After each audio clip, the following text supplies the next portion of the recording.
All right. So, hi friends. One thing we're gonna work on. Oh no, he's not there. Hang on. Hey everybody. Welcome to another Thursday night edition of Thursday Night D&D with the most ordinary D&D group and perhaps the least technical D&D streaming group on the planet. One thing we're gonna start doing as we improve our stream is when.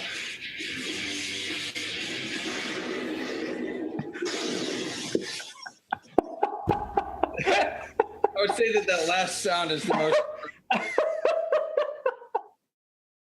Yeah, that car crash. That's exactly what just happened.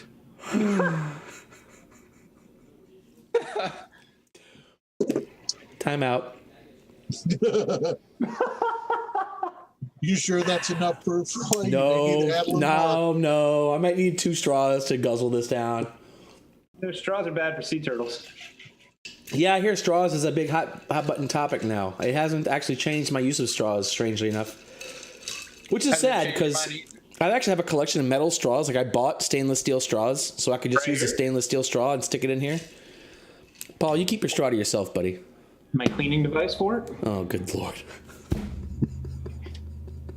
Wait, Paul's going in the wrong end. That's what she said. Yeah, you're supposed to go from right to left. All right.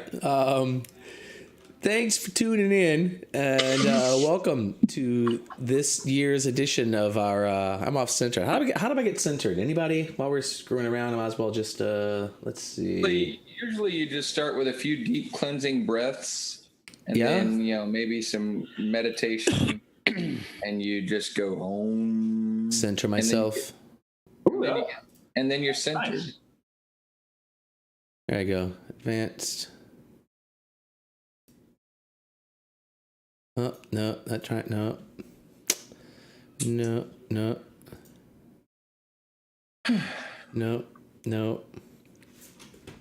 Maybe. Windows.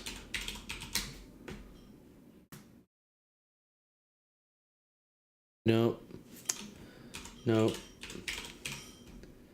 There it is. Ha ha ha. Oh, man. So close.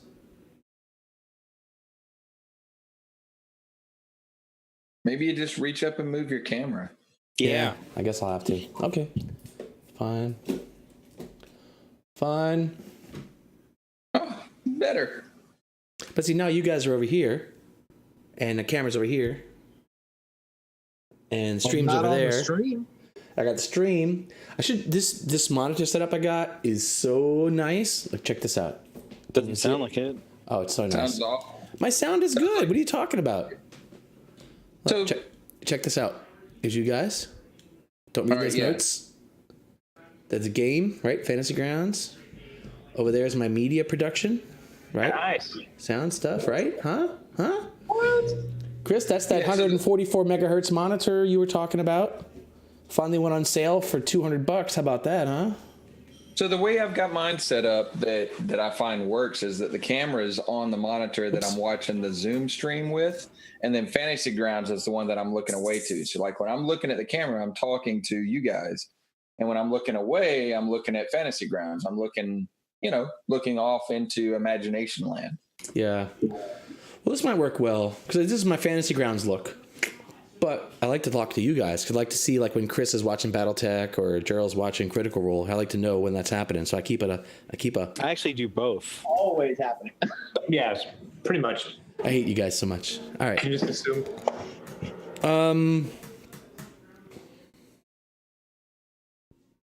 Okay. So enough tech talk. Last week, our party, our group, our heroes finally reached the Oracle at Oralunga. That was a long coming trip that they took. What seems like months ago, I guess technically was months ago, just a couple of weeks for the characters. And they met the Oracle of Oralunga, and they found a treasure trove of information. They were introduced to characters such as Raznisi and an Archlich Acerarach. They were confirmed what they had already suspected, that the whatever this thing is that they're looking for is indeed beneath or inside the ruins of Omu. They were even given a somewhat cryptic clue to that. In the oracle told them that Raznisi holds the door to that which you seek, and the 9 gods hold the key.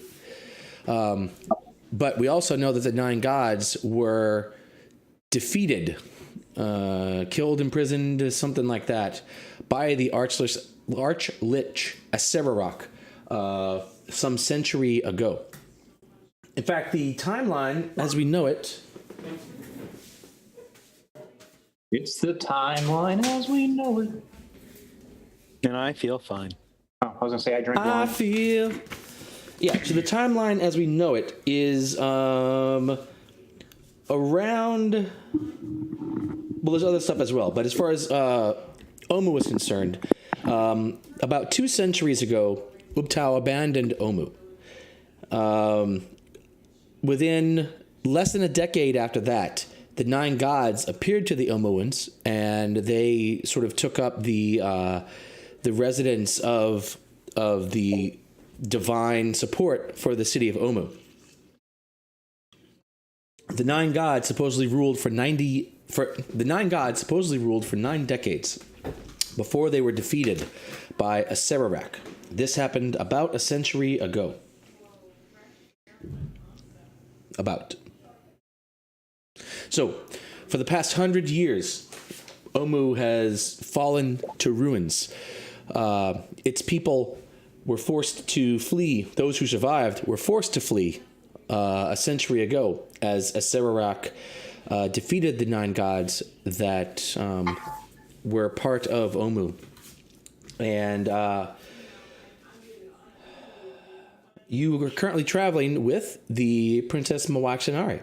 She is a 17-year-old who is mad at Rastalnos, who promised her safety and then decided he couldn't quite promise that promise, at least according to her. And now we're traveling. You've traveled down the river through the Aldani Basin. You guys may have noticed, I know Elliot did, you have a new map that is shared with you. Oh. What map is that? Which map are we looking Hang at? on, I here? got you. So there is the current, the normal player's map of Chult. And then there is another map of Chult that is basically the map that you guys have, except that I have set up a mask for the map for the parts that you haven't explored and have revealed the mask for the parts that you guys have explored. So mostly, basically the exploration for you guys is, oh, actually there's a small part I didn't do. I did actually forget, hang on, because we can't forget that. That was special. River Creek. Dungrunglung. We cannot Dungrunglung, yeah. forget Wow. Dungrunglung. There's ooh. I liked it when you leaned towards your mic and said Dungrunglung. Dungrunglung. How do I? There we go.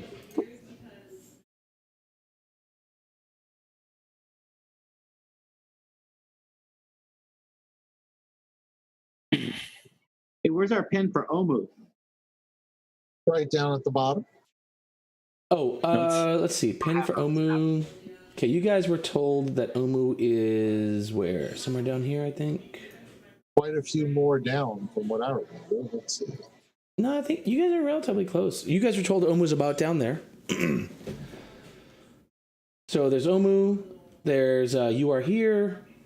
Let's see. Orlunga is on there. The Aldani, parts of the Aldani Basin you guys have been through. The other map you have has the labels on it. This map is just a plain map that's just sort of your exploration map. So you've got, let's see. Oh yeah, Vorn. Vorn is on there. Dungrunglung. Why do you have Nangalore shared and Port Nyanzaru DM map? Port Nyanzaru? Where is that? Yeah. DM map Nangalore and DM map Port Nyazaru. Oops. Or I don't know what you're talking about. On mine, I've got, if you go under images and maps new, I've got Chewingas, then DM map Nangalore and DM map Port Nyazaru. Oh, I've got Theater of the Mind. Let me see. Now, this is definitely a DM map of Nangalore. It's got 8 and 6 and 5C and 5A and 5B and all sorts of shit. What, of Nangalore? And of Port Nyanzaru. I can see a DM map and a flare map. I see it as well. I haven't opened it. Yeah. There you go. You got rid of one.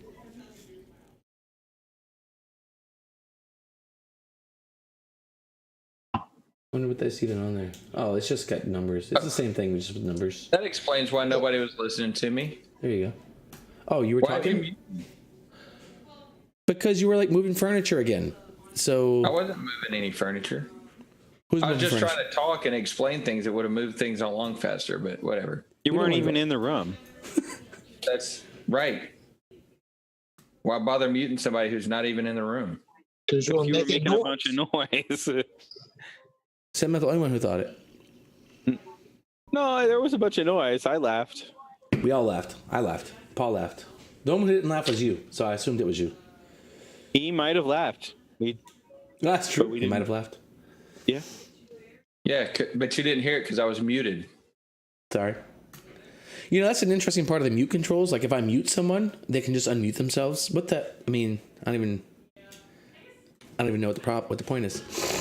Right here, I was sitting here explaining to John that the DM maps were available since we had already cleared those areas completely, and it didn't provide any new information.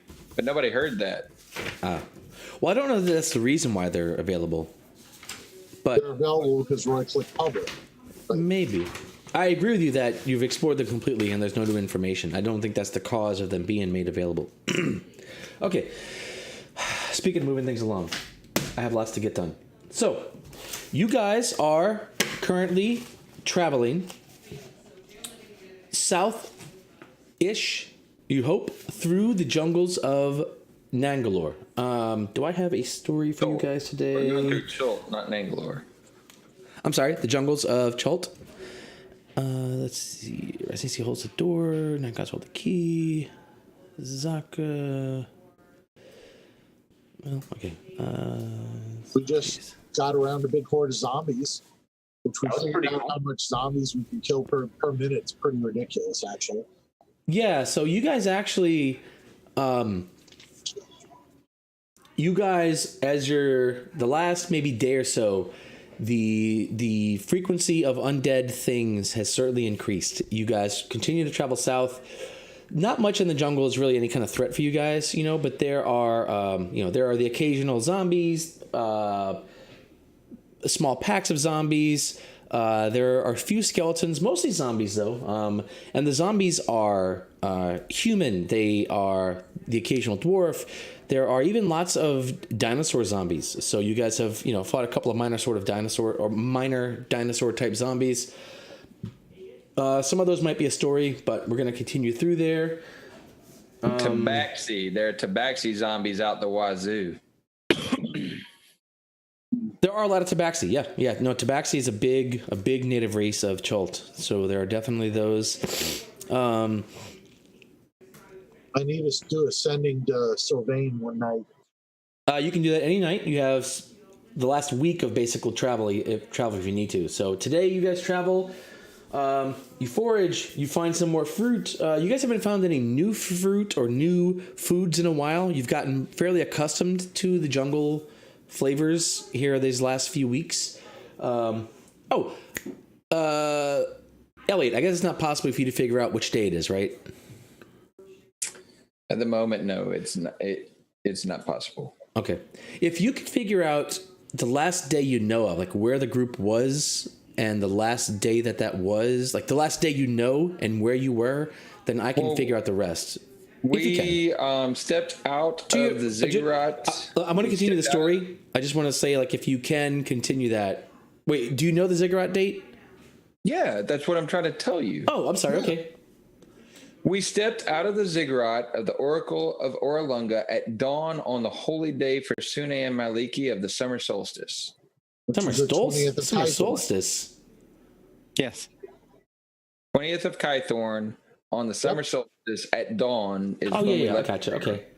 All right, so then that'd be 1, 2, 3, 4, 5, 6, 7, 8, 9, 10. Oh, wait, 9. You guys are 9 days past. 1, 2, 3. Oh, actually, I've got this set. The calendar's the 28th, so today's the 29th. Wow, look at, man, I am on top of this, man. Shoo.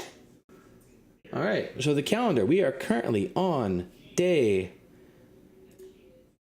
9th day, 29th Kythorn. The calendar is actually up to date for anyone who cares about the calendar. I think you guys can make notes on the calendar if you want. I don't know, but feel free. Anyway, so it is 29th Kythorn. You guys continue on. Blah blah, hand wave, more jungle stuff. Yeah, send to Sylvain. Okay, what do you want to send? Soulbringer in Omu, guarded by Resnisi. Lich Azarak involved. Help.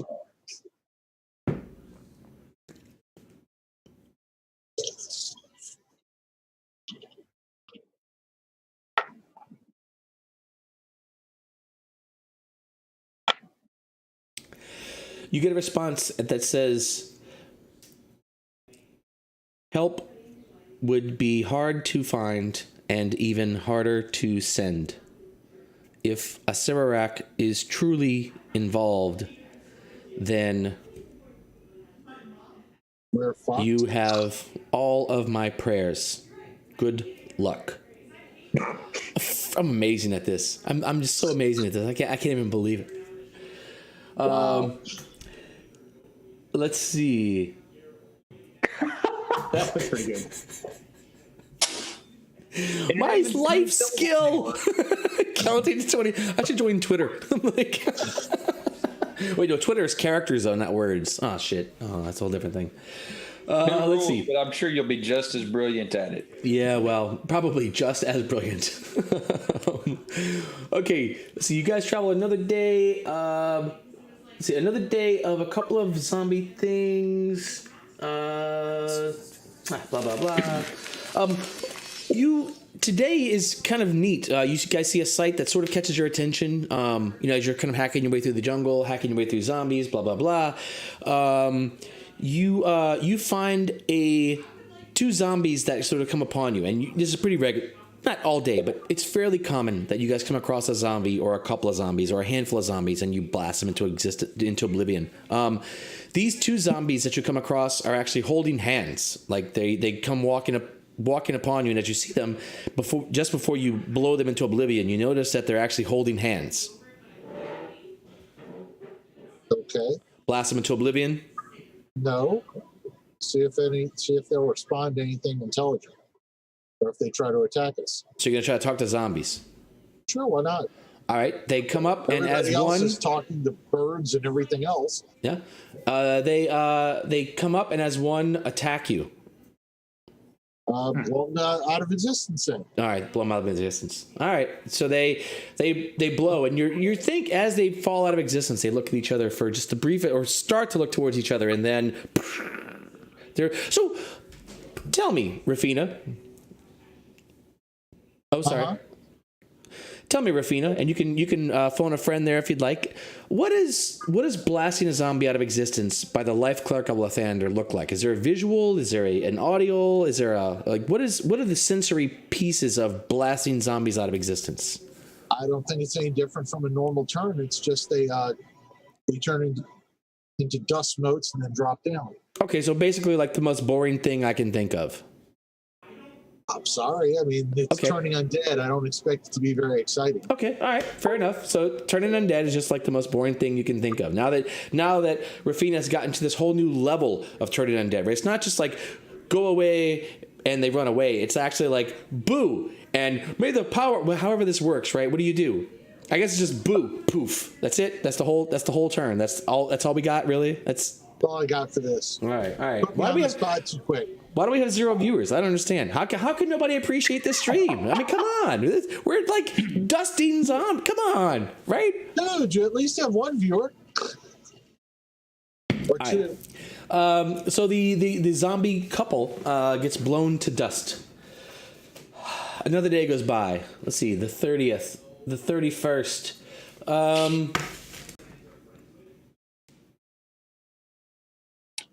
There aren't 31 days in Kythorn. Oh, sorry. Shield meet this year? 30th and the 1st. It's Flame Rule. The 1st of Flame Rule, friends.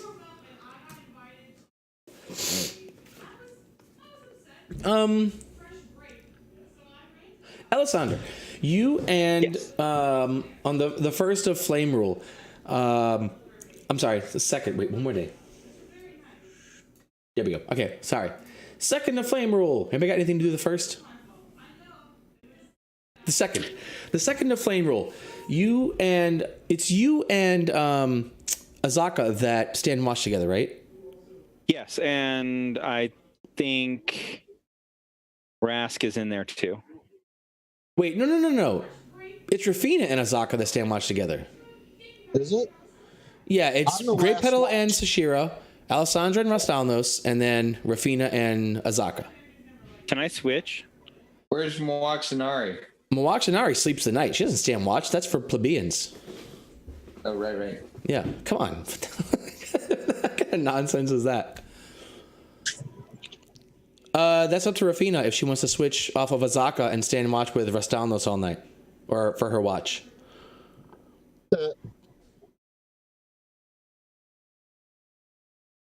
All right, I assume that Rafina is still on watch with Azaka. So on the 2nd of Flame Rule, as you guys are kind of hanging out, Azaka. So Roy, Yeah. before I go to sleep, I'm gonna ask Azaka if she wants to, kind of fly for the next 10 minutes. Yeah, she appreciates that a lot. She generally takes you up on that. Less so now. The first maybe several times of that, and it's not that she doesn't genuinely appreciate it, but that trudging through the jungles takes its toll even on her apparently, and she's sort of glad for the sleep that she gets. So No, because her watch begins when mine ends.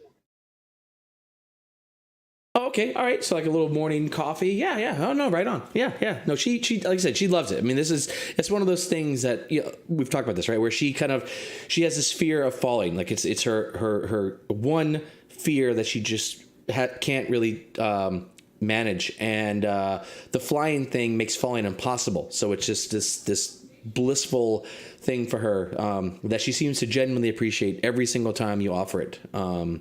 And she accepts it. She accepts it with gratitude. Okay. Yeah, and sometimes I'll fly with her and just stay up an extra 10 minutes. Yeah, sure. Okay. And each night, while they're doing their things, while Rafina is sending messages to Savannah, and while Ali is helping Azaka fly, I'm going to be communicating with Sildar, just checking in on status in Phandalin. Okay. There's a little bit we could talk about with that. But the broad strokes of Phandalin are that things are still progressing. Where we are? Flame Roll. Yeah. Okay. So, actually, the another. Let me check my notes. Another. Hang on. What's cool is when you guys like blindside me with stuff like, "Hey, let me reference a plot point that we talked about 4 months ago." Or when you suddenly ask somebody what their spell effects look like?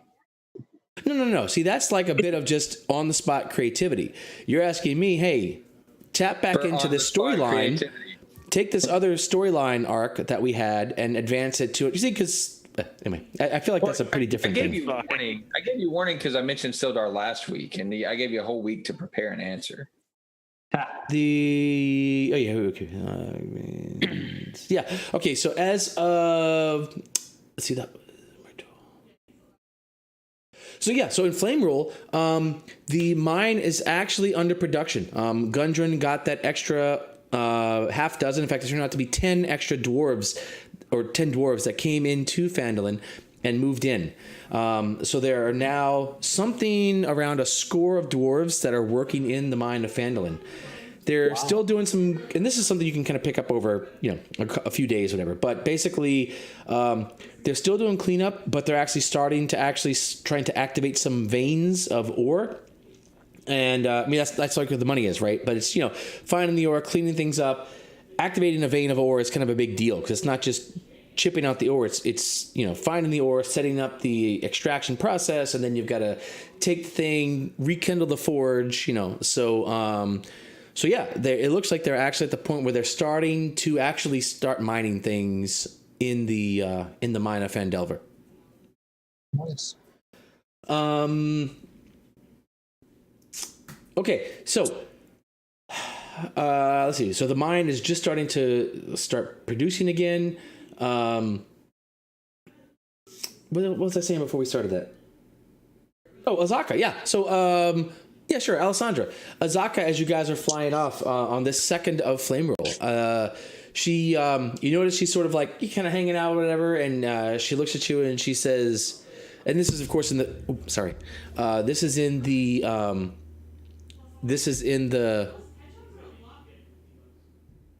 Air. the night. She says,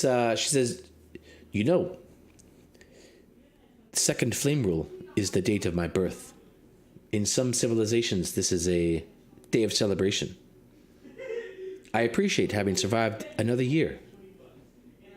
It is. It's a very important day. It is. It is. Alessandra, Yes. can I tell you a story? And you may not be really sure how, but she may be tipsy. Was she sleeping? I don't know, but she doesn't sound like she's 100% sober. Something strange is up with Azaka. She says, "Do you know why the mask was so important to me, Alessandra?" I don't. I've always wondered. It is a family heirloom, but I was not wholly honest about the family of which I spoke. You see, this mask is useful.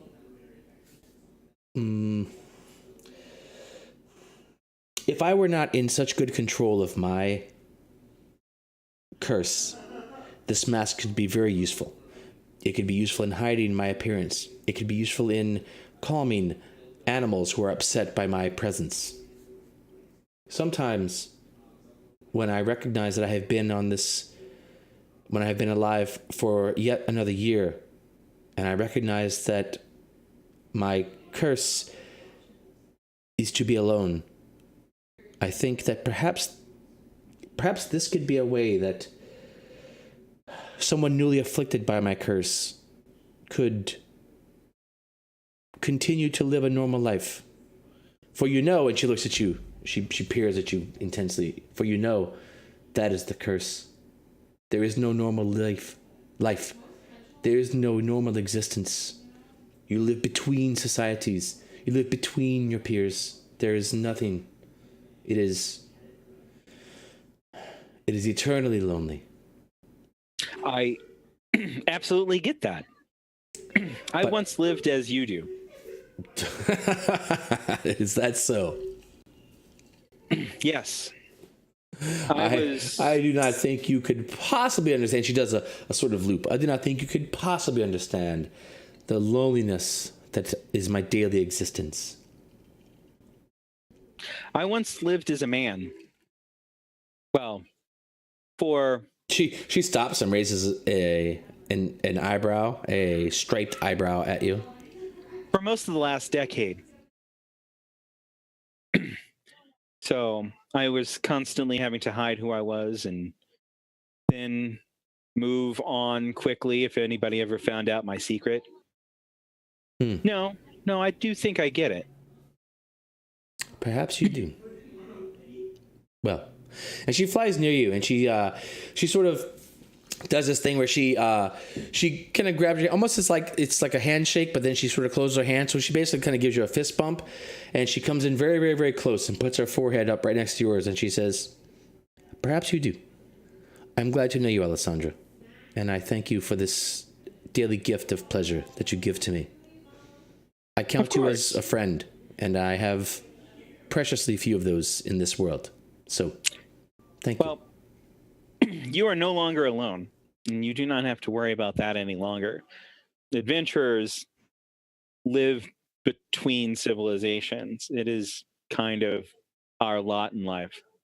And she kind of flies around. She comes up next to you, and she looks at you, Alessandra, and she grabs you by the shoulder with an iron fist, and she looks at you, and her eyes sort of blink, and they turn yellow for that moment, and she says, "This is between you and I, Alessandra. I do not expect my story to become public knowledge. Do not make me kill you, for it would make me sad." And she flies away. And she laughs as she flies around. Sure. She's probably just joking. Probably. Thus, Flame Roll 2 passes. Flame Roll 3 goes by. Oh, okay, Flame Roll 3. You guys, let's see. This is in the morning. Flame Roll 3 starts. Whoops. Flame Roll 3. Flame Roll 3 starts off as sort of kind of a typical day. You guys get up, you break camp in an early morning mist. That mist turns into a light rain, and this day, this light rain turns into a rain. Rain. You guys continue to travel because that's just what you do. You travel in the rain sometimes.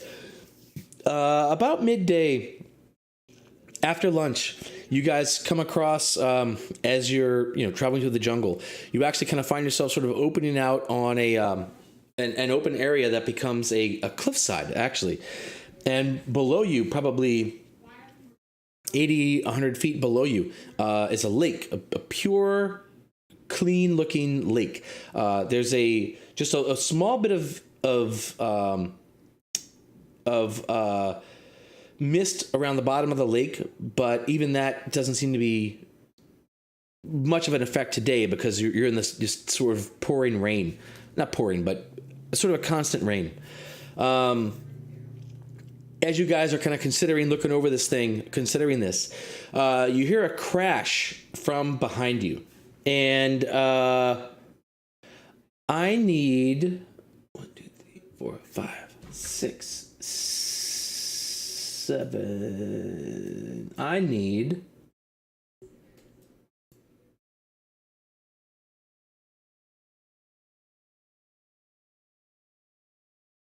let's see, Sashira, Rastanos, and the princess. I need you guys all to make a DC 14 dex save as these trees behind. So on one side of you is this sort of cliff face, and there is this this pristine lake far below you. Behind you, suddenly the trees just sort of crash towards you. This whole tree line crashes towards you. I didn't do so well. You did not do so well, actually. You know what? You haven't told me the result yet, so I'm going to use inspiration on it. It doesn't matter. That's not how inspiration works. Can I use inspiration still? Yeah, sure. I don't care. Fine. All right. It's no Well good. done. Oh, man. Hey, but I do want to give a shout out to our only viewer. Hi, viewer. Hey, viewer. Yeah, who let's says see. that I can't give shout outs in this realm. Oh, However, However, Maybe my sing friend- outs? My You are the friend bard. Tanisha is Maybe you watching can our sing stream out. right now. Bling, bling. No. We currently have 4 viewers, by the way. What? Yeah, but 3 of them are you guys. Well, 3 of don't be them are viewing. us. You guys can't be looking. This is a totally not friend. I So you guys are all watching the stream, but we have an actual viewer who is a friend of mine. Yay! So thank you, Tanisha, for tuning in. Thank you Hey, very boy. much. I'm not actually watching the stream. I have the Zoom and the Fantasy Grounds over the actual view of the screen. I just have the chat window up in case anybody decides to talk to us. All right, great. We'll let her. But there's a tense Let the moment viewer of know. trees crashing in on our characters. Let the viewer know we'll do better next week. I'm sure we'll do better next week. Oh, I suppose if I'm hiding, this tree still crash on me, right? the tree will still. Yeah, the tree is not targeting you. It's just sort of Absolutely falling fair. on you. Yeah. Okay. Yeah, so he's... The princess, who is not known for her nimbleness, somehow dodges out of the way of the falling trees. Uh-oh.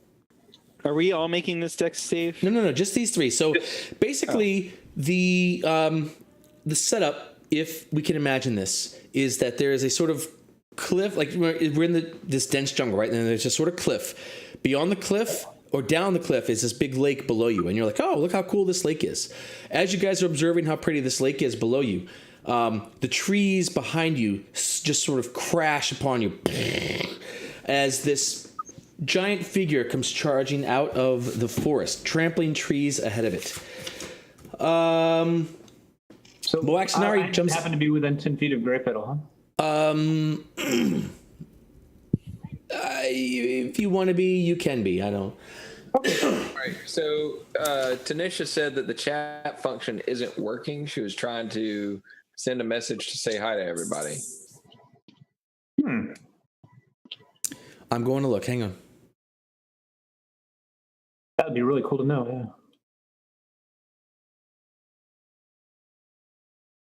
I was able to chat into the chat room. Ask her if she saw it. I think you just did. She's watching the stream. I guess that's true. Let us know if you saw it. Oh, now we're talking. Wait a second. How do I look at myself? Let me see. La la la. I searched for my own stream. Yeah, when I go to Twitch. Oh, here we go. Does anybody have the trick spell? I may be logged into the wrong account. Oh, I am live. Welcome to the chat room. I'm in the chat room. Hey! That's a good point, because this is how I should be anyway. Okay, fair enough. Okay, so you guys can kind of be wherever you are. We're gonna say, okay, actually, we're gonna say that there is a tree line with downed trees that have been pushed down upon you by this gigantic, enormous dinosaur.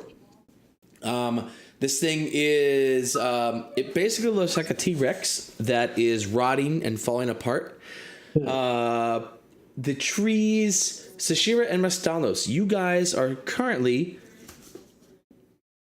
covered by trees. These trees fall on top of you, and you are not able to dodge them. What was the DC, by the way? The DC was 14.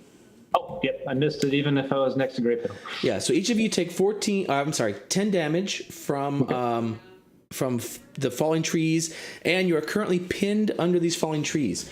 The princess dodges out of the way. So, here is the encounter. I'm going to pull up the Theater of the Mind map. Thank you, John. There we go.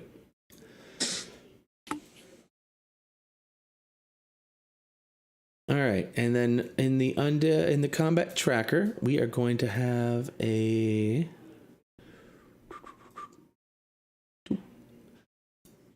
Tyrannosaurus zombie. Okay, can we get everybody to roll initiative?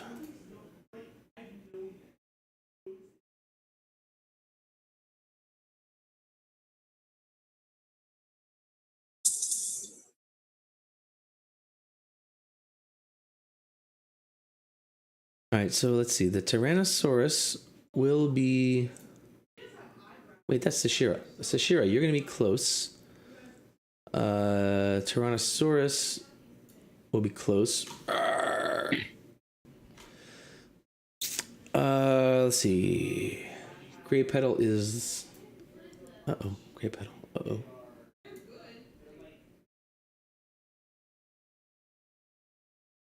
Petal's long. Alessandra's long.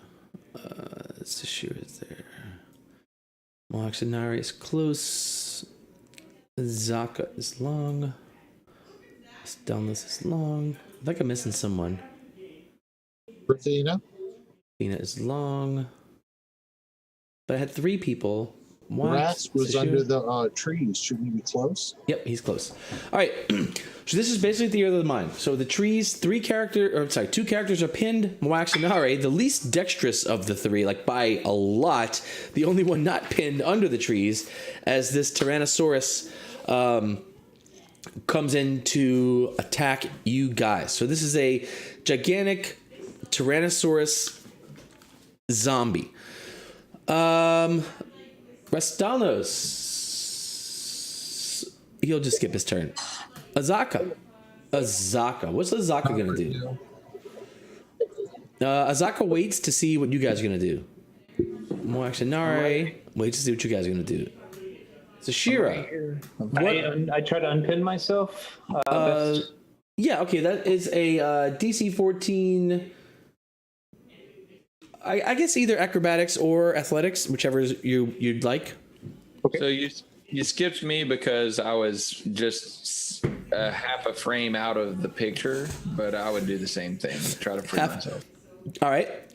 We'll come back to you. Half a frame out of the picture. I'm laughing because it's ridiculous, but it's okay. I'm free. Oh, easily out. Okay, so you're out. So what's that? That's like a stand up, I guess. So that would be that'd be an action because you're pinned, right?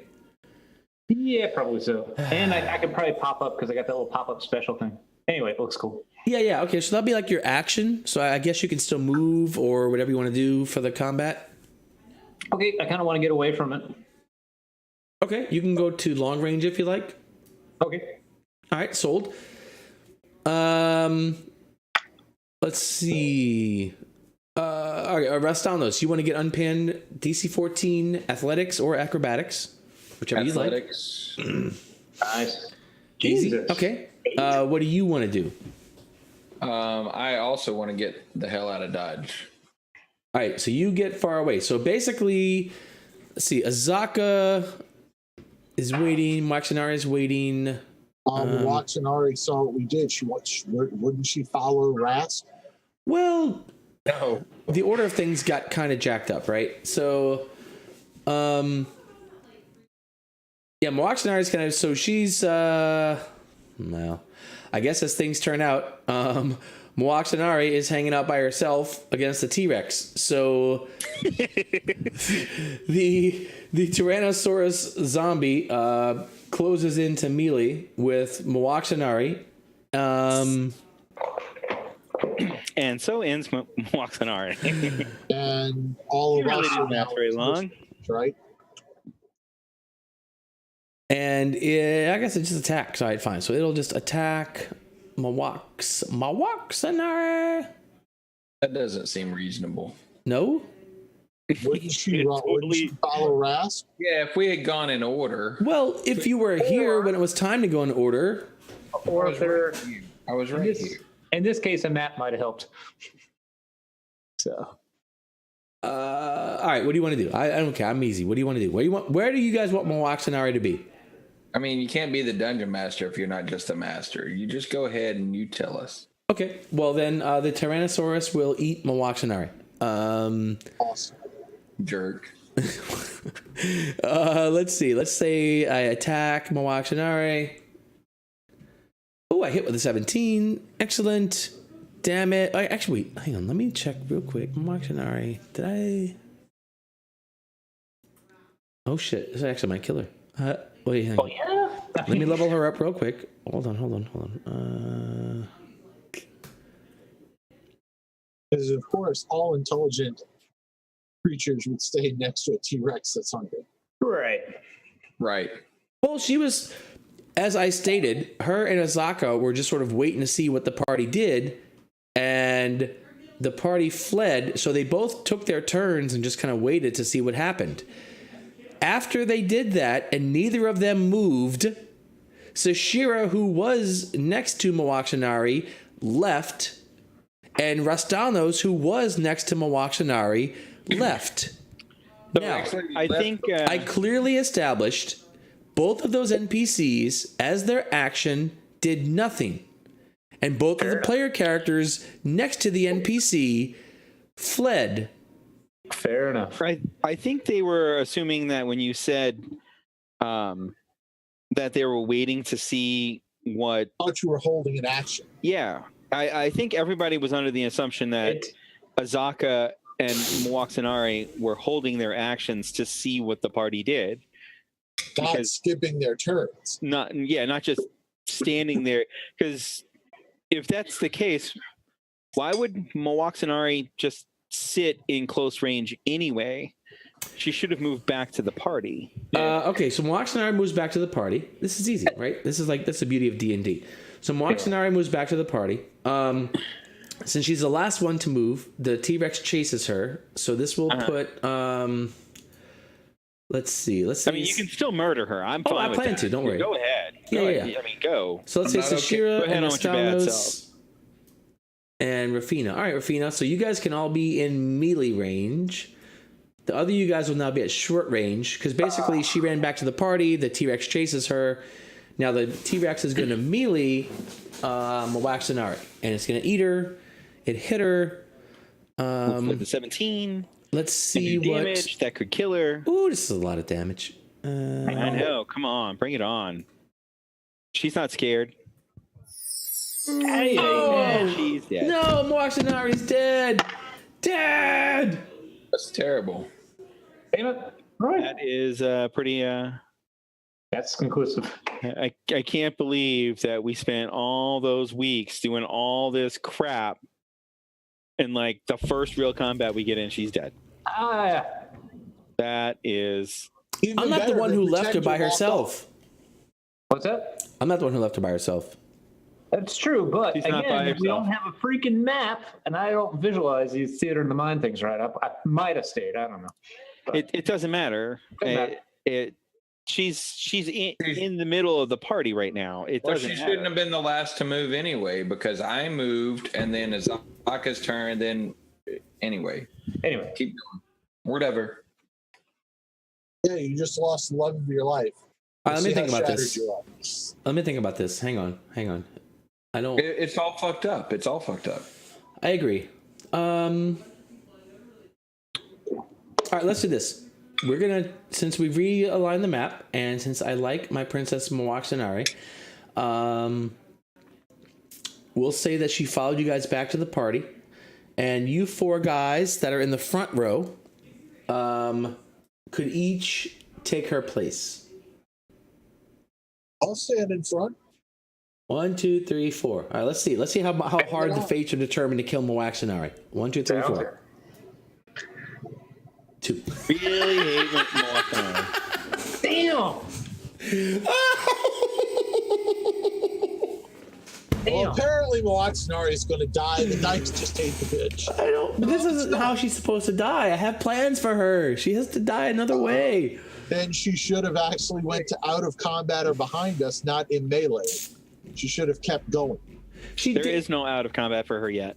Yeah, the T-Rex gets to move a lot. He's strong. Yes, but he'd have to move through our line, and we'd probably catch his attention. But she wasn't the last to move before the T-Rex. Sashira was the last to move before the T-Rex. Can we go back to the part where the characters with Mwaxanari all left Mwaxanari? Can we go back to the part where? All right. Yeah, let's do this. Was that us? I will allow because this is fantasy, and I know that Rastanos truly loves Mwaxanari. Rastanos, what do you think about replacing yourself, putting yourself in Mwaxanari's position? Sure, fine. What? Easy. Really? Yeah, that's easy. Did you see Did you see the chat window? It's easy. Yeah, I saw 37 points of damage. I don't have that much. He drops. But he's not dead. Maybe. Not instant dead. Not yet. Wait, why do I have hang on. Something's wrong. You took 10 All points right. of damage from the tree. All right. Yeah, I took 10 points. I didn't take 30. I took the 10 points off. What's this other damage for? What's your armor class, Rask? Wait, let's settle what this other damage is for. I took 10 points off. I was at full health. That's the tree that fell on you during the half frame when you were out of No, the half frame I you took the missed. 10 points off. I took those points off. How does he have 37 wounds, is he asking? I just did that Well, why did you do that? because I'm the Because you dungeon just master. I do said- things. Yeah. You just said you did. You just said you jumped in the place of her. I was being nice and putting 37 instead of 47. I could do 47. Okay, fine then. You guys ask so many questions. Sometimes it's best not to ask. Fine. He just Yeah, saved the love of your life. Yeah, I'm in that spot then. That's fine. Yeah. Why, Roy? Why? Oh, sorry. Okay, Rastalnos. I guess we'll just give you a 39. Fine. Rastalnos is currently unconscious in the jaws of this gigantic undead Tyrannosaurus. If I only have one hit point, it would be Hellish Rebuke right now.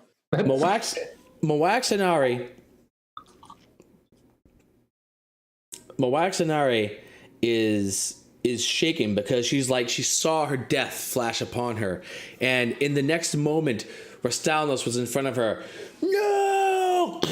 And the Tyrannosaurus that was going to just crunch her into oblivion has Rastalnos the Bard, and as the Tyrannosaurus stands up, Rastalnos looks back at her and says, What did I say? He just looked back at her longingly. okay. He says nothing as he looks back at her longingly, and the T-Rex sort of throws Rastalnos up and chomps and starts to just thrash Rastalnos in his jaws. Oh, let me say it wistfully. He looks wistfully. Oh, wistfully. All right. Rastalnos is in a bad spot. Alessandra, your friend needs help. So Mowaxanari is in melee currently. Is that right? Yeah, so the four of these characters, well, three are within melee range. One is in the Tyrannosaurus's mouth. And if you would, please untie Mawax. She shows dead. Oh, sorry, Mowax. Hang on, come back. Sad. Yeah. Come back, Mowax. Wait, your hit points are wrong. I fixed that. Hang on. Wait.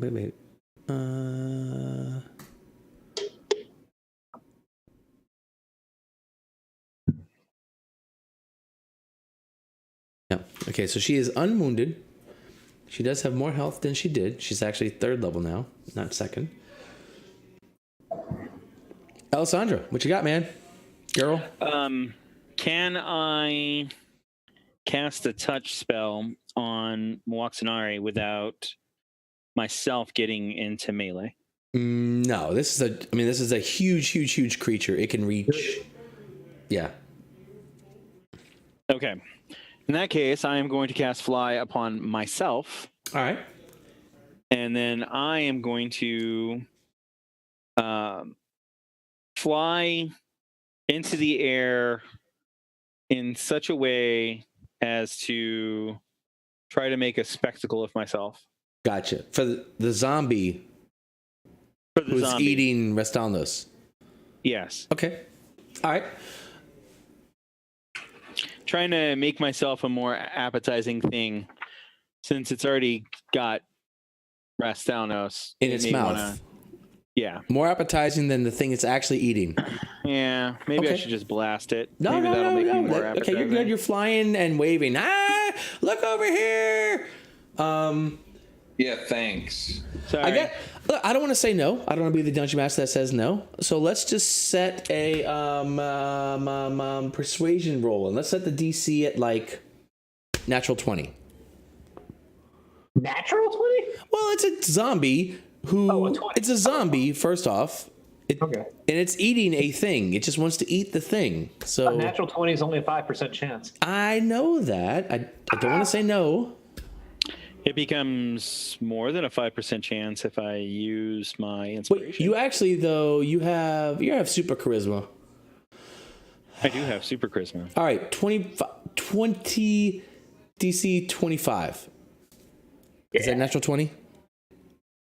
It's not. Whoa, really? Not. And I'm going to use inspiration. You know, that's only worth about 4%. Those odds. Never tell me the odds. What am I going to use persuasion for anyway? Or inspiration for anyway? Inspiration for it, huh?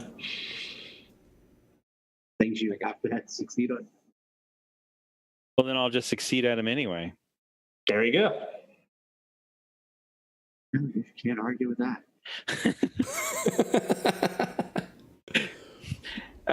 Inspiration isn't a great mechanic for me, so I don't mind wasting it.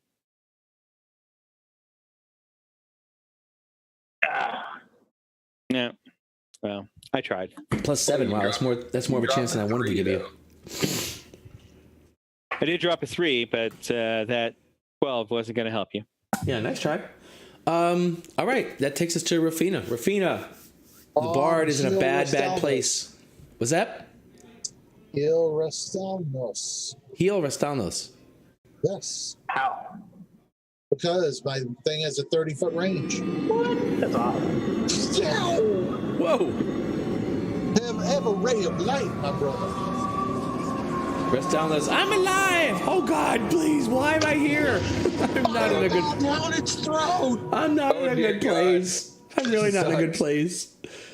Now can I cast Hellish The Rebuke? goggles, they do nothing. No, you cannot. It is not your turn. It is the turn of Grey Petal, champion of Omu.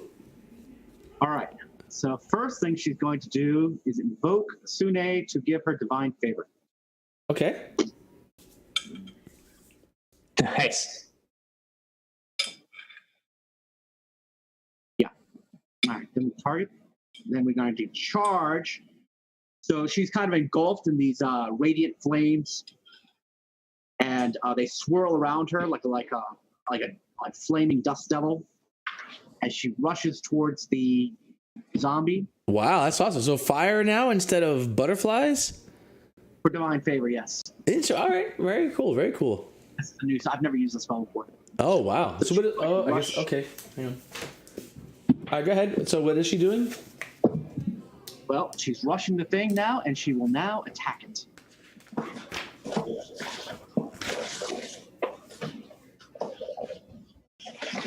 So first attack with Talon. Oh, that's not as cool as you think it is. 19 is a hit, so I'm going to go ahead and use a second level smite on this thing.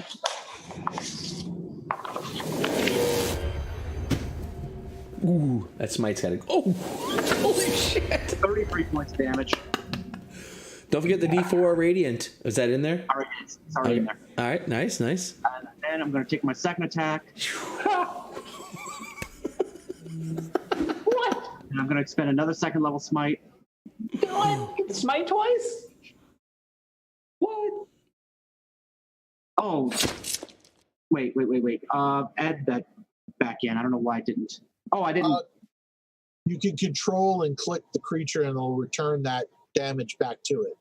Wait, I do what? Control, click the If creature? you control click that damage, I think it's either shift or control click. I shared this with everybody on our group. Yeah. It'll reverse the damage. Wait, I don't know how to do that. Here. It's the button that says There you go. CTRL. It's already done. All right, go again. Wait, I didn't do any of the damage I'm supposed to do. You did. All right, so yeah, all right. that's right. Let's do it this way then. Just do your damage like you were doing damage with the smite. Do I have it targeted? And hold on. Find smite. 66 damage in 2 attacks. Holy shit. Oh wait. I'm missing a D4. What? Oh, no. Yeah, of course. Yeah, definitely. So add 1 more point damage. 67. God. See, and you thought I was BS.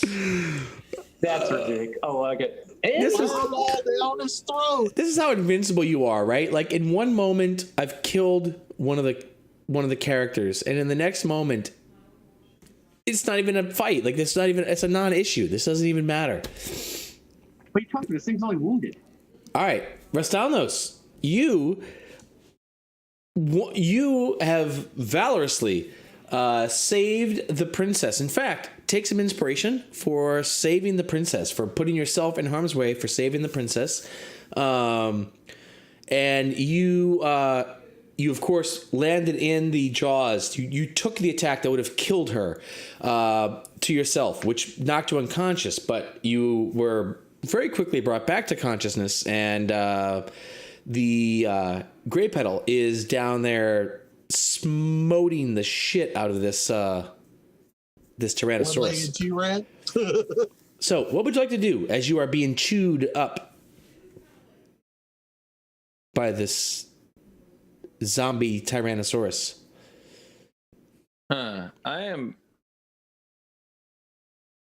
I'm pretty sure that I want to cast the biggest thing I got. So I'm going to cast Fireball down its throat. Can you cast while grappled? Yeah, right? You can cast grapples. Yeah, okay. All right. Fireball. Fireball? Yeah. I guess it's kind of a DM call because he still has to make the somatic The movement. somatic moves. Yeah.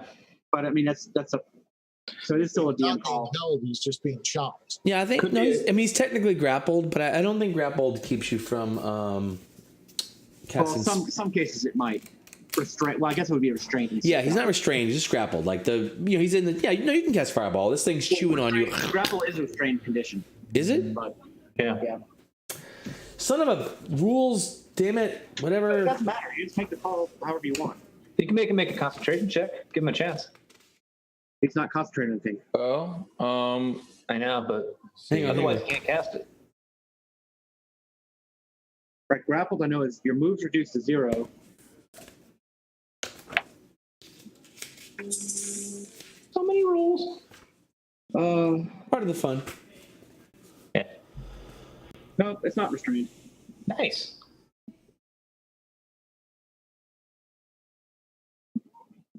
Yeah, his speed's just 0, and he can't benefit Yeah. bonuses. Okay, so then yeah, Fireball down the throat away. Our first fireball. so Fireball. Why are you rolling a? Saving throw. Oh, that's that a was a save. saving throw. The Oh, I was- Tyrannosaurus failed to save. Oh, that's fine. I was actually gonna give him disadvantage on the save since you're firing this fireball down his throat. But okay, sure. Yeah, he can't much dodge it. Yeah. And he gets that much. Ooh. Kind of a weak Nice. fireball, actually. Yeah. Not really. That's not bad. It's pretty average. It's good. 8. You get 8 dice 6 for fireball. Yes, it doesn't scale with level anymore. Yeah, it does. Scales with spell slot. It starts Spell at slot. 8d6 and goes up from there. That's Yeah, but awesome. it's spell Okay. slot, not actual level. All right, Rastalnos, you are still being, well, you're in his mouth, but you have blown this thing up on the inside. Hopefully, we'll kill it before it gets back to its turn. Well, and I saved my reaction. I'm saving my reaction for if it damages me again to do the actually no, let me think about this. Can you save a reaction?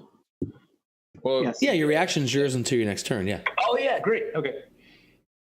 But of course, if the T-Rex does any damage, it's probably going to kill him. But, you know. Oh, he's tough. Yeah, it would have to do a lot of damage. I mean, he's got too many health. Rastalnos has 39 health. He'd have to do 20, whatever 20 plus 39 is, plus 1. I'm damaged though. I think am I 48 is perfectly Oh, possible. you're half healed. Yeah, I'm still damaged. So anyway, Wait, but I'm gonna save a reaction for Hellish Rebuke if I get the opportunity. All right.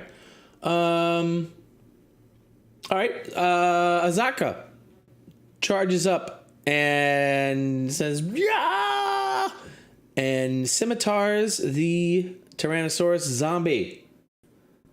Oh, easy hit. Yeah. So not everybody can do the max damage every time. Another easy hit. 4 damage. All right. So you Yeah, did there we 9. go. All right. Almost double digits. Azaka, the scimitar, getting to work. The scimitar of Azaka is getting to work. Wah! Moaxinare. Yeah, but it takes a lot to drop her. All right. So this thing, I imagine, is right next to me now. Hang on. Actually, it's Mawax's turn. Yeah. Sorry. Oh, yeah, you're right. She's not unconscious. That's great. Okay, good. No, and she's probably pissed. Could you take that unconscious effect off her? Maybe she decided for a nap. Yeah. She fainted. Yeah. She doesn't need advantage on attacks on her.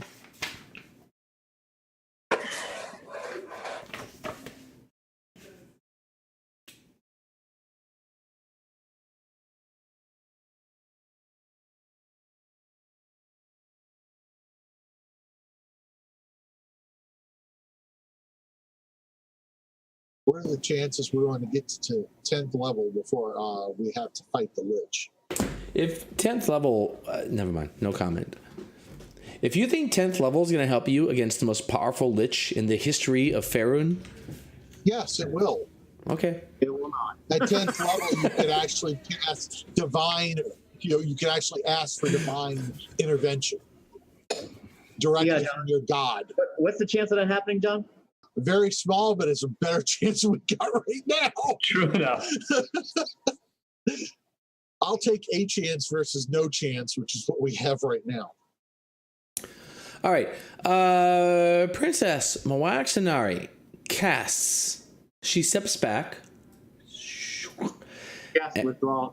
and- Just disengage. Oh, wait, that's disengage. Yeah, never mind. She actually does not disengage. She screams out, "Restalus! You must stay safe!" And she casts protection from evil on Restalus. That has no effect on this battle whatsoever. On undead, it gives Oh, it's undead. My bad. Yeah. Bad. Right. Undead. yeah. It's great. Yeah. Gives so it has disadvantage on anything it does against Restalus now. Love it. Smart, Not that huh? needs Is she much smart? advantage. Is she smart, princess? No, he should have withdrawn, but Oh, well, she's fierce and smart. Is it my turn yet? Shit, no. Sashira. Blender. I go into blender mode. Oh boy. All right. Full blender.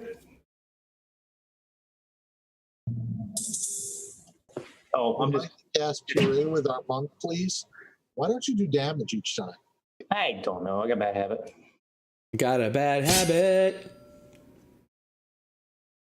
And obviously, I'm using a key to get extra. Oh, I don't know. We'll be doing the. You guys do an unreasonable amount of damage in a round. It's just absolutely crazy. Wow. You know what? I think the sneaky mushy is here. I'm just going to try to find that dinosaur soft spot. And that's what my unarmed attacks will be. Uh-oh. I hit? It's a Well, five. zombie. It's a large zombie. You almost can't miss. What's its armor class? 6? I don't know. It doesn't matter. With Sashira, it just doesn't matter. No! Sashira! he No! found a way. You're Say it isn't so, Sashira. Oh, and by the way, Wait, I didn't retreat. does he actually miss if Grey Petal's there? I don't They get add bonus. to attacks. No, Okay. it saves. That saves. No, then I retreat. And you retreat. Ah, the brave Sashira. Done. You guys have done 124 damage to this Tyrannosaurus Rex since. Round 1. Yeah, and I'll remind you that Alessandra and Rafina did not attack. If I wonder if Alessandra had attacked, if this creature would be dead at a. Probably. Yeah, Noxera actually, didn't attack either. I'm sure the creature would be dead had Alessandra attacked instead of protecting herself. Anyway, rest down. There's something for you to think about as you're getting mowed. Metagaming what? What? All right. So the Tyrannosaurus that is getting beat, as you guys like beat on it, you stab it, you pummel it, you kick it, and tries to roar out, except that it has a human-sized thing in its jaws, and B, it's undead, so it doesn't have right. So it sort of roars its head up with ourselves in there, and it actually, it basically pukes, and as it all over you. So it looks down at you guys, and it's just like, and it disgorges Rastalnos and this whole group of zombies that was hiding in its belly. Does it when it's been fireballed? As it disgorges all these zombies, it actually disgorges Rastalnos, who lands on the ground in a bloody heap, and Rastalnos, you actually take D6 from falling. And he can hellish rebuke it. Take one, Rastalnos. Well, this is from falling. Rastalnos, you take one from falling. And 9, a number of burnt, charred piles of bone zombie corpses get puked as well and land all on the ground, dead and charred. Nice. Fireball was very useful. The zombie Tyrannosaurus, had it any intelligence whatsoever, would look at the ground and be like, "Oh, come on. Are you serious?"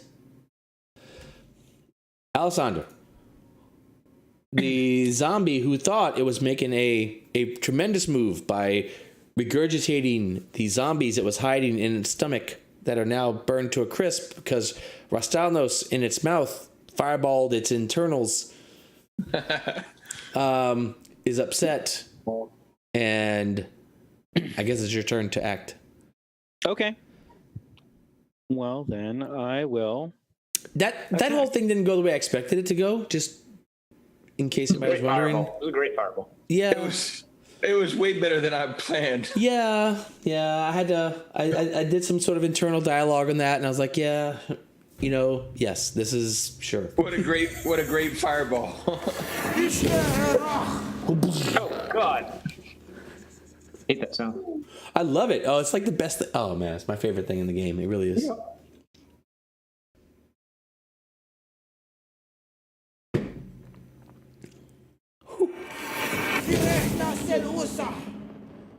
All right, the blast. Leroy wouldn't have made a difference. Well, you're right. Except that. Well, never mind. Rafina. Rastalnos lies on the ground amid a slobbery. Actually, I guess zombies don't have slobber. But he is in the ground amidst a pile of charred bones and zombie remains. Well, let's kill a T-Rex. You safe where he's at? Do it. Say let's play. Say let's play. Let's play. Oh, no. Come on, John. Come on. Do it. No, I'm using a first level spell. Oh. Why not just turn it, John? Come on. Where's the let's play? It's too high level to turn. I want to kill it. You guys, for any of you watching at home, if you guys haven't seen last week's episode where John was like, "Let's play," and he mended out the damage for his new 3rd level spell. Yeah, that really sucked. It was horrible. It was like, yeah, man, as a player, that's like the worst possible outcome. But this damage didn't. Boom! Oh man. Okay, next. This thing's still holding on. Oh my God! Something with hit points. You guys have done 157 damage to this thing. First attack. It's laughing at you. I'm still standing. Laughing. Wah, wah, wah. Jesus! Oh, what? 1 and 2. What the hell? Syria Oh, wanted Standing I apart. waited. You wait Man, 15 minutes to get a turn. I'm almost positive that the fates of the dice just this should be a party wipe. This should be a TPK, right? TPK. It's gotta be a TPK. All right. Back to Restalnos. Restalnos, you are prone on the ground amidst a jumble of charred and broken remains of undead and slobbery zombie stuff, if there was such a thing. All right, so I'm going to. I'm lying there. Yeah. I mean, like this thing just like was chewing you, and it like puked out you and all this. Like the idea was that it was going to puke out this army of zombies that would attack everything, but it turns out that you had killed the zombies, which it's too stupid to understand. So yeah, you're lying on the ground. Amidst. All right, so I am going to then stand up and cast Dissonant Whispers on the Tyrannosaurus Rex. Nope. I'm going to cast Vicious Mockery instead. You're insulting it? Does that work on undead? I'm going to insult it. I don't think it does. Spells. Well, it failed its save. Yeah, but That's how the spell works. yeah, it's like I mean, undead aren't thinking creatures.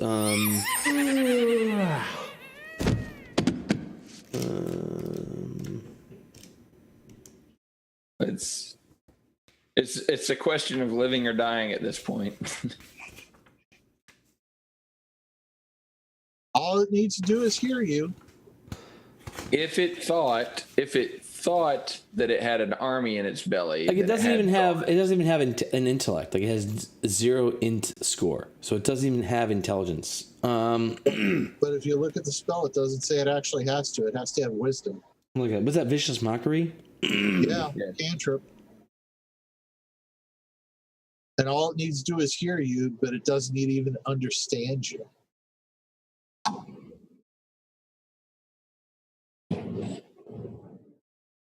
A string of insults laced with subtle enchantments.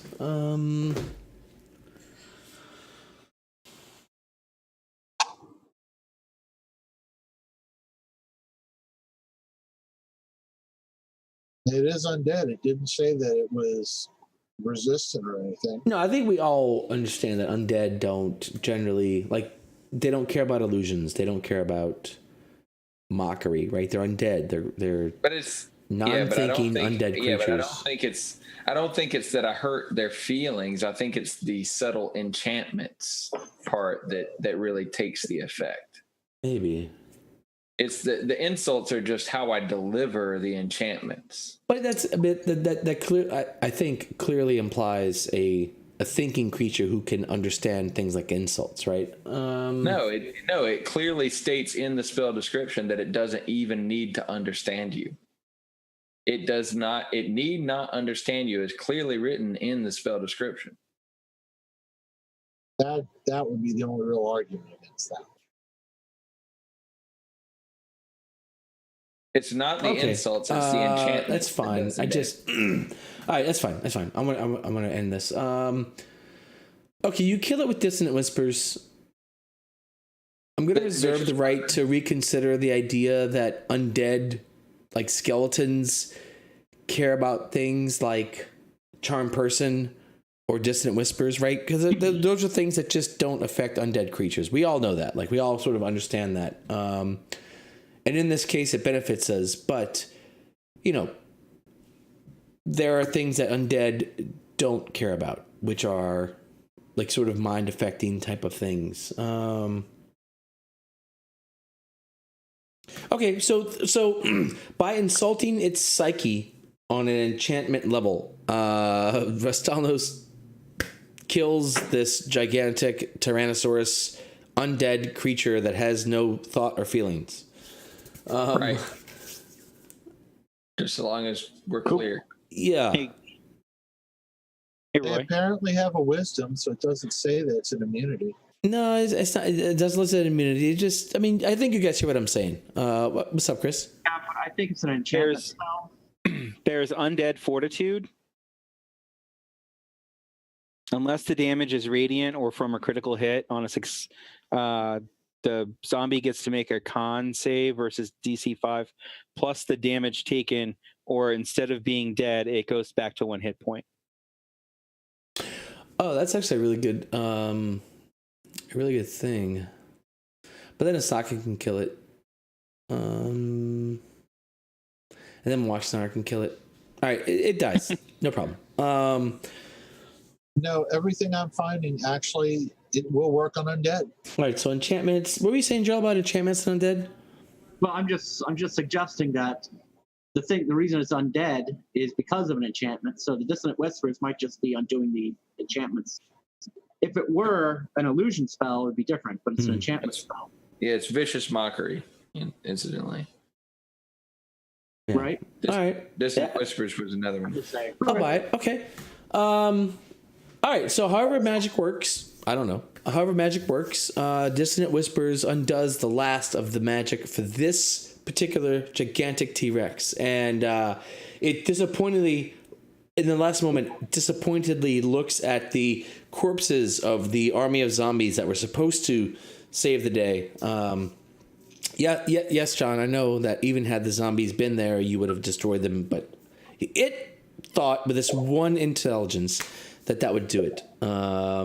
And it falls over. Dead. Moaxinari runs over to Rastalnos and she says, "My love, you have saved me. I knew that you would. I knew that you would protect me, and you said that you would, and then you said that you wouldn't. But you have shown me that you will. I love you. I was so ready to give myself to you.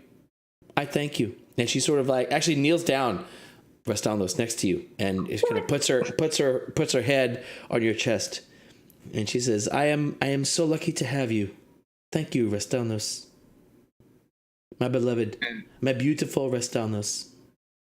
Rastanos just puts his arms around her and holds her head close to his chest. Okay.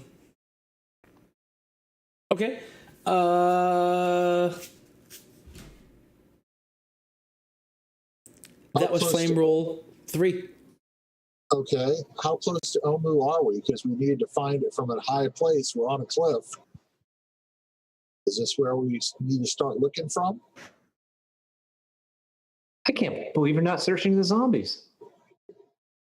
John, man, dude, John's on rails, man. He's like, no, must finish quest. We never find anything in zombies. We've done this before. John's Dinosaur right. zombies. You guys can search all the zombies and find 0. Yeah, or the T-Rex and wait. Actually, hold on. I might have.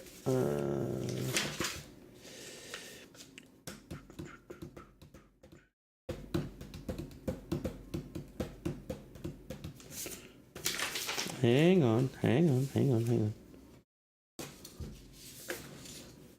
Yeah, now that we killed it, it's dead and we can't even eat this. No, well, no, it's undead. Come on. Like I said, it's the one thing we killed. We can't even eat it. Undead jerky. Rex, we could have eaten it. Zombie jerky. Zombie jerky. That's so bad.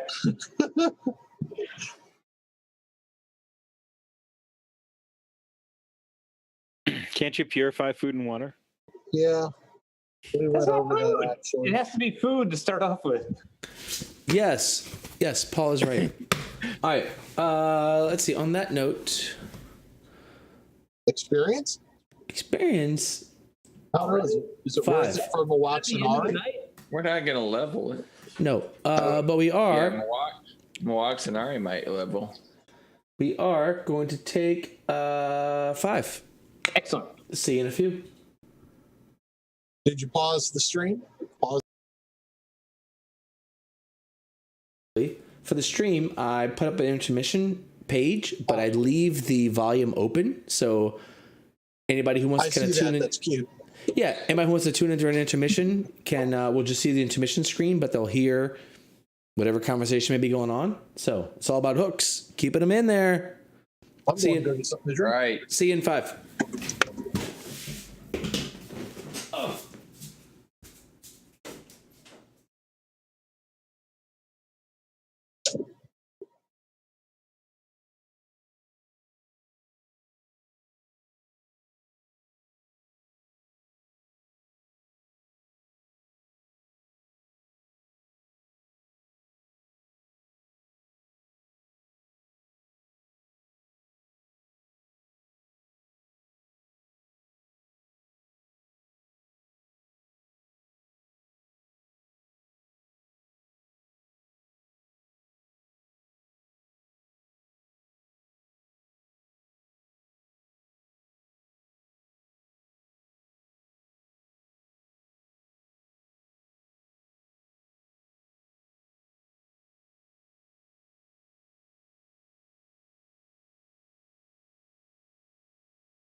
They actually had a whole thread I found on vicious mockery insults for undead.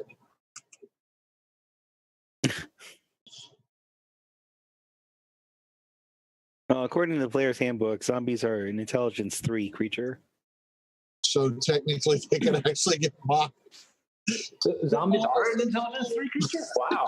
According to the player's handbook. Huh. That's hilarious. Because, yeah, I figured they couldn't possibly be mocked, but, that's just my understanding of the spell. I never actually. They said Thunderwave, Shatter, Bane, and Dissonant Whisper should all work. Huh.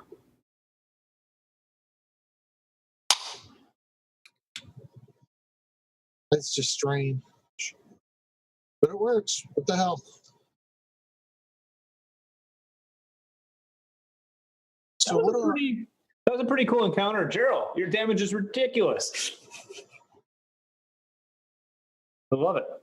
Is that what like high level characters do? Well, I guess they would do more damage, right?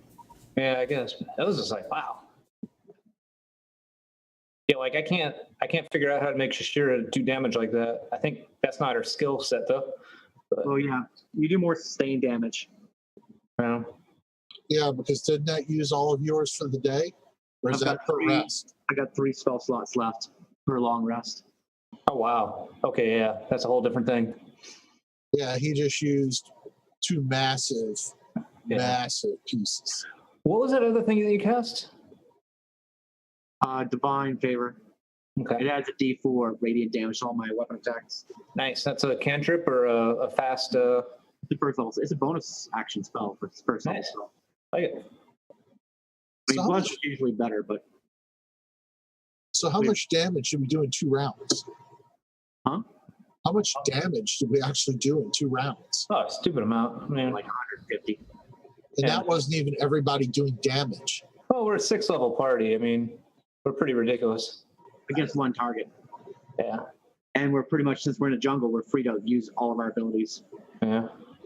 Like, there's no reason to hold back. So I played that bad. I'm not doing good. I didn't do good visualizing theater of the mind, even though that's like, we only played that way back in the day. I don't know why I didn't do so hot on it today.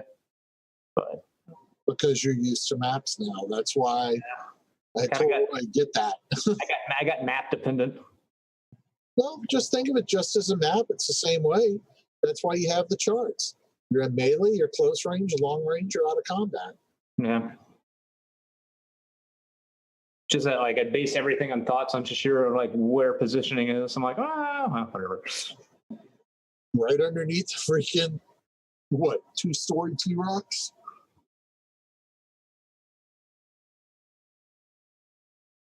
I have to admit, I did like the fireball down the throat, though. That was great. awesome.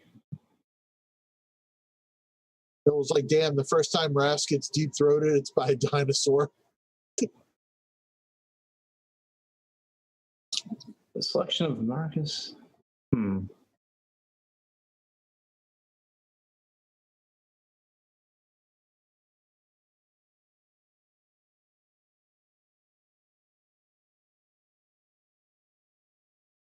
your long range healing. Whew. Yeah, that is, believe it or not, that's a second level spell that's non-touch. It's called Prayer of Healing.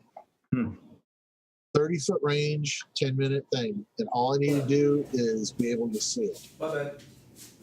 And I'm sorry, I screwed up. I should have healed Tashira with that. No worries. Focus on Ras, that it heals up to 6 creatures with that. Oh, you get two different rolls. You get the same number of rolls for each creature? Yeah, whatever I heal would heal up to 6 creatures for that amount. So I even screwed that one up. Otherwise, you'd be fully healed anyway. All right, nice job letting the zombies be fried inside the T-Rex's mouth. What else could I do? I mean, that's that's a reasonable thing. I don't know. Yeah. I don't know. That's my. It's really funny. That's cool.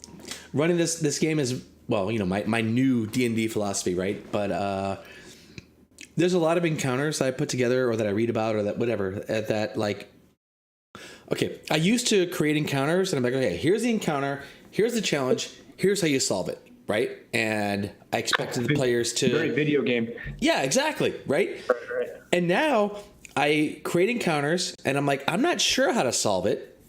The players will figure it out. And that's my, that's how, it's like, that's how things go now. I'm like, whatever, like you guys will figure out some kind of way to blast it or run from it or whatever. Like you guys will think of things I couldn't think of if I spent days, so. Right. Yeah. I'm just curious, how much damage should we do in 2 rounds without all of us even attacking? In 2 rounds? I mean, you killed it. That thing had 160 health or something like that. So it wasn't too. Probably do over 200 health in 2 rounds. Yeah, it wasn't too. Like in the first round, I pointed out you and Chris didn't attack, and the rest of the party did like 130 something damage in 1 round without you and Chris attacking. If there's a boss with a bad armor class without minions, I tell you, you can be sure there won't be any bosses with less than like 6,000 health. I mean, that's like I figure that's like the entry thing, right? No way. Or an AC of like 25 or something ridiculous. Oh man, yeah, it's crazy. That's crazy. Usually it's like 130 something damage in 1 round, and your blaster cannon didn't even attack. But do realize they used up 2 of Gerald's spells for the day. Oh yeah, sure. I mean, Yeah, if we were in a dungeon crawl, it'd be different. We're about to be. No, but that's we're going to a tomb. All right. That's one worry I have with with these higher level things is that things things kind of get more deadly. When you're first couple of levels, it's tough, right? Like this creature the bite does 4d10 plus 8, something like that. Not crazy, but when he's chomping a second or third level character, well, yeah, they die. It kills it. Yeah, death. I had a question. Okay, so Rasalnos took that damage. If Rasalnos was wounded and took that damage, does the death thing go based on his full hit points or his current hit points when he got bit? It's got to do enough damage equal, like it's got to do negative damage equal to his max health. Oh, max. Yeah. What? That's impossible to kill somebody. Max health. Yeah, once you have how do you kill somebody? If you get 50 health, so if you get 50 health, for example, right? Let's say your max hit points is 50 health, and you've got 1 hit point left. I would have to do 52 damage in a single attack to kill you. You can't do that usually. Exactly. I don't know. Gerald just smited for that much. Well, Gerald, yeah, but I'm saying, but even Gerald smites are 30 something damage, right? This creature bit for, the creature bit for under 40, 39, 37, 39, something like that. Right. So to a character with 50 health, no, I can't kill you in one shot, which is good, That's why once you get past the first few levels, once you get 30, 40. If you're like 1 hit point and you get bit by the T-Rex, shouldn't you die?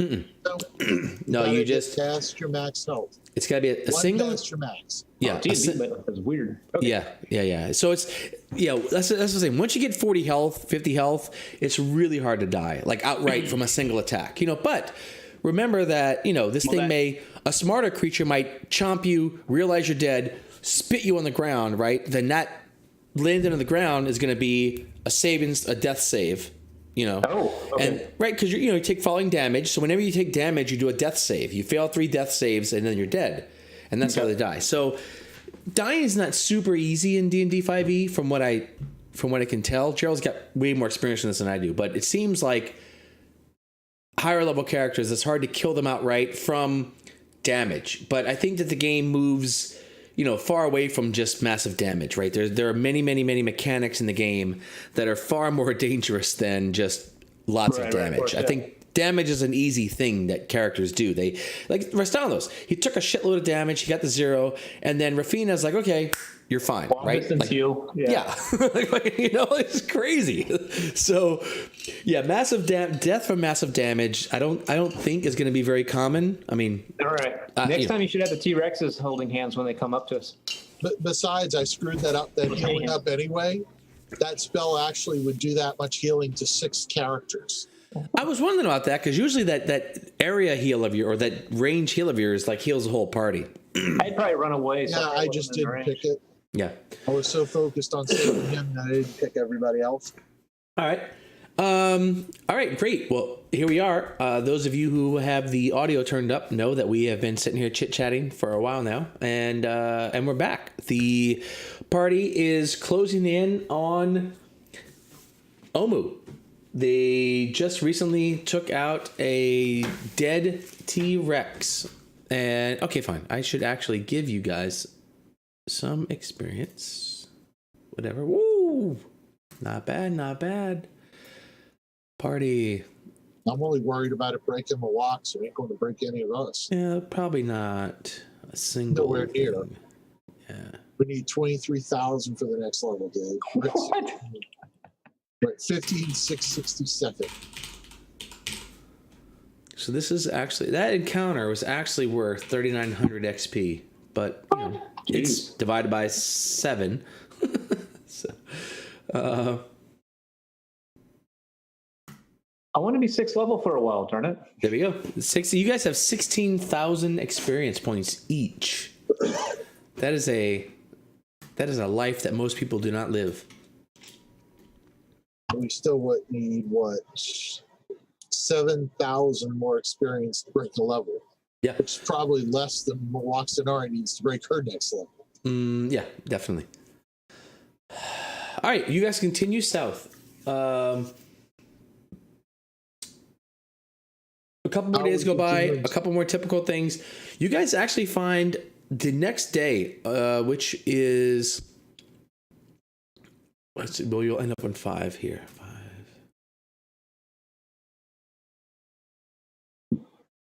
4, 5, 6. Okay, so by the second day, you guys realize that you are, out of that undead, and you guys have seen this, right? Where the jungle sort of has like some parts of the jungle they're much more full of undead creatures than others, and you can kind of sense that you're making your way out of the undead thing. The wildlife, the plants, the foraging gets a little bit better and better as you guys get out of the place that's just ravaged by undead hordes. You see fewer undead dinosaurs, more real dinosaurs. You guys have made a fair, pretty solid case for actually befriending dinosaurs, which is really nice. And on Flame Rule 6, you guys come upon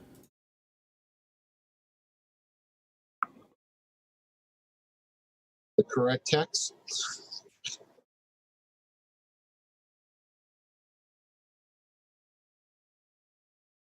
Nine Zaru. No, that's not right.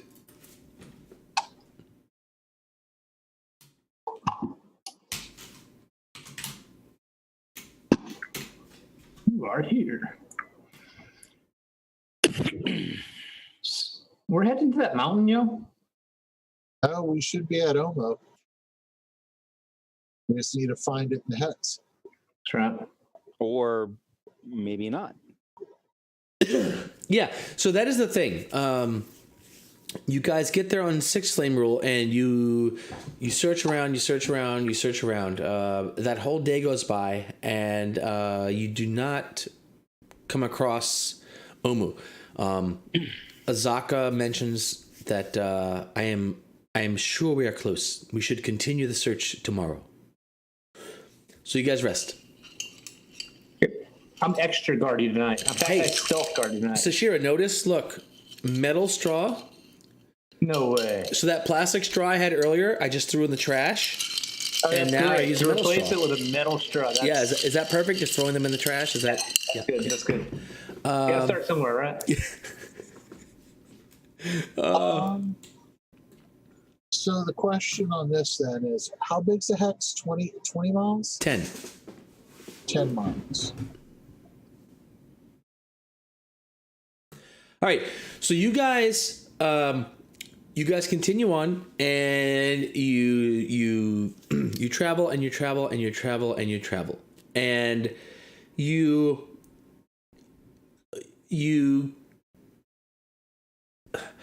How quick is fly for 10 minutes? it's pretty quick. range? How much range could I cover in 10 minutes with a fly spot? I don't know, a little bit. Why don't you just use Chris's familiar? Hang on. So as you guys are kind of traveling through the jungle, you can use Chris's familiar actually, and Yeah. you. Hang on. The reason I was asking for that is because locate object, I could locate the obelisk. Or you could use Goes Chris. within 1,000 feet. Yeah, You 1,000 just- feet within 10 miles is. I mean, Well, that's why I was asking how quick could you fly? nah. Because I got 10 minutes of the spell. So how much can I, narrow down if I could sense a half a mile away? See what I'm saying? All right. That's not half a mile. Not even quarter of a mile. Yeah. So you guys are traveling through the jungle, and you kind of do your usual. You come across an undead.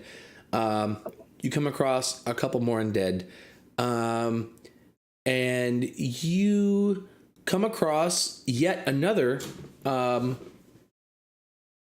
cliff face. And as you come across this cliff face, you recognize that, well, maybe a little bit before this, right? You recognize that you've been kind of hacking your way through an undead here, an undead there, an undead here, an undead there. And the sounds of death surround you. The jungle is always encroaching all upon you. But you realize that the sounds going on currently are not the sounds of animals and the jungle itself, but the sound of those seeking your immortal souls.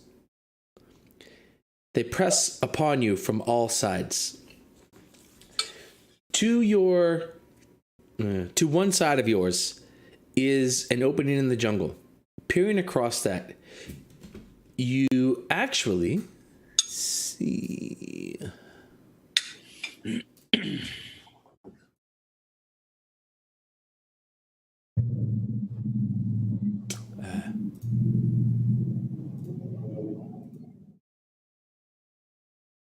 Tyrannosaurus fly?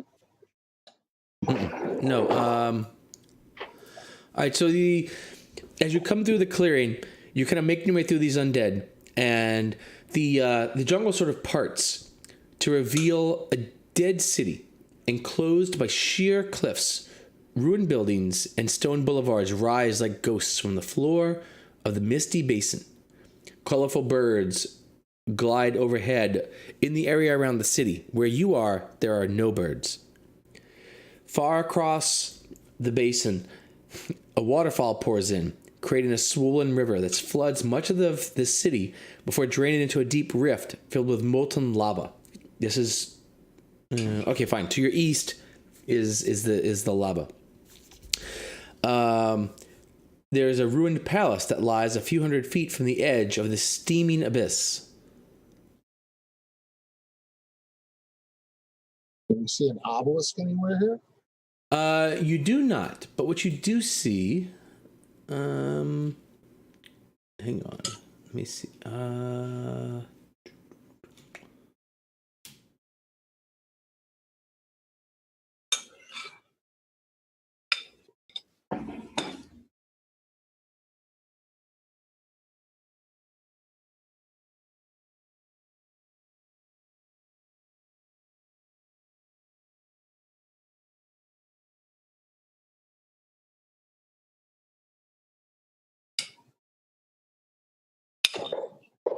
Oh yeah.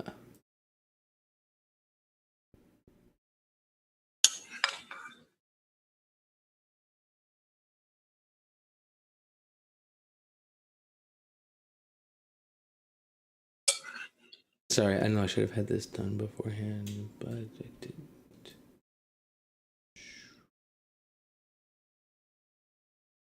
Here we go.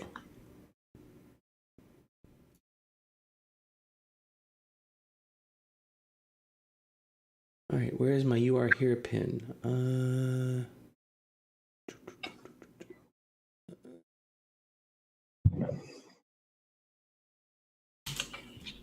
Nope.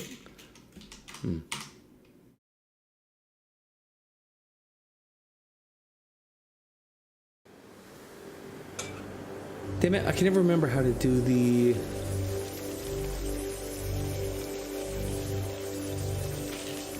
Oh, by the way, Roy, Yeah. Tanish wanted me to tell you that the sound effects are really awesome. Oh, thank you.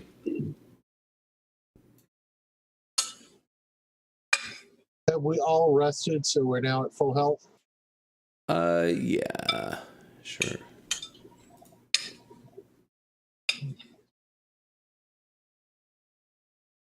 There we go. All right, full health, initiative. Moo. All right, this is it. Am I sharing this? All right, no going back from here. Oh, wow. Where are we at? Wow, we are here. So, What? you guys are at the bottom left of this thing. You're sort of on the small peninsula that is jutting out, and as the jungle parts, you see this vast city far below you. The cliffs here are 150 to 200 feet tall, all around. To your west, sort of in the peninsula that you are, you've made your way in here, and the zombie horde is now surrounding you. So we are in the skill challenge that Gerald set up, which is hacking your way into the middle of a zombie horde.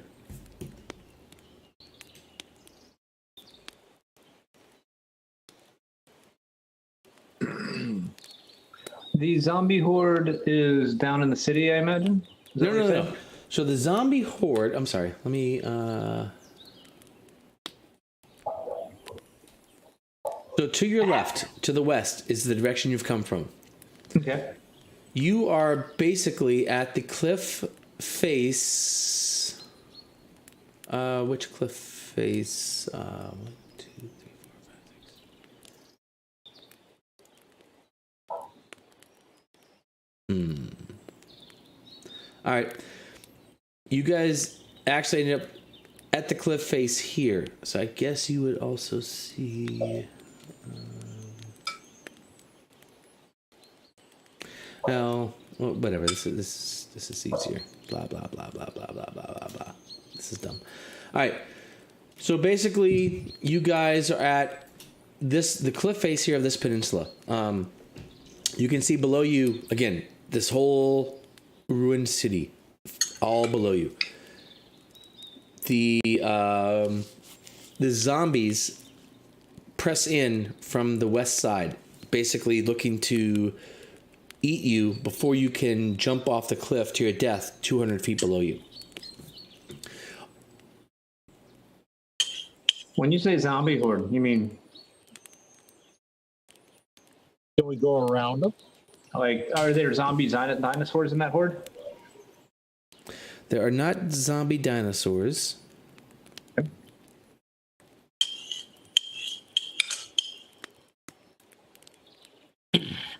The cluster number, blah, blah, blah, blah, blah, blah, blah.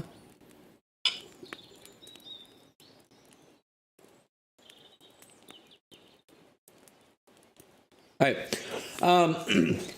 So this is kind of it. This is where you are. So there's a zombie. So this is, we're going to set up the, well, I'm not sure if we'll set up a skill challenge. We'll see what you guys want to do. So there is a zombie horde basically filling up the entire peninsula to your left. And it is coming to eat you.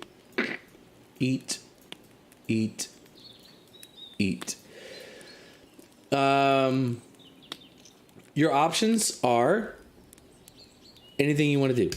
So you could jump off the cliff. You could wade into the zombie horde. You can come up with alternatives I haven't even thought of. Okay. How much rope we got?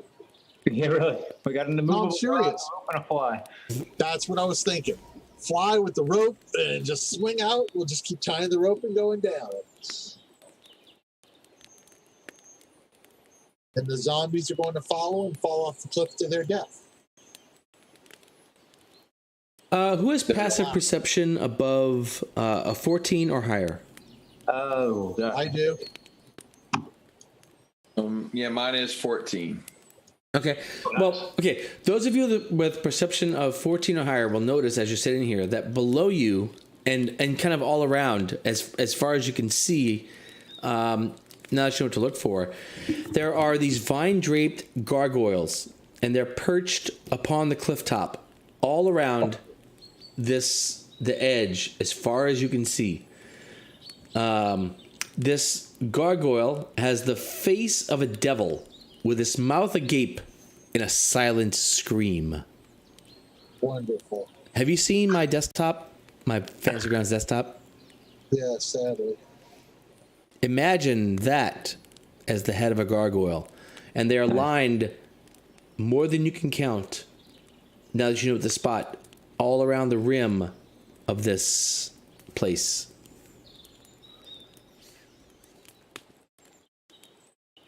I can roll initiative, or I don't know if I want to roll initiative just yet. I want to give you guys a chance to figure out this on a skill level challenge. How big's this horde? How big is what? How big's the horde? The horde? You don't know. All you know is that it is you've kind of made your way through zombie, and now everywhere is zombies. You would guess it's endless, an infinite number of zombies, which is nonsense. I know. It's what it feels like. That's what it feels like. So it'll take us a couple of hours to kill them all. We're out. No, because we use cantrips to kill them all. Well, it might. I don't know if you can. Yeah, it may be that Rafina may be able to slay 1,000 zombies in like an hour. I mean, that may be a thing. So what are our other options, guys? Yes. We got rope. We've got an immovable rod. We've got a fly spell. What else do we have? Do we have anything else we can use with this?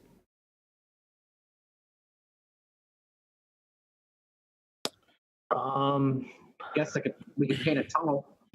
Oh, that's nice. I like that one. How would we tunnel? We can't tunnel quicker than the zombies. Paint? Can you paint a tunnel?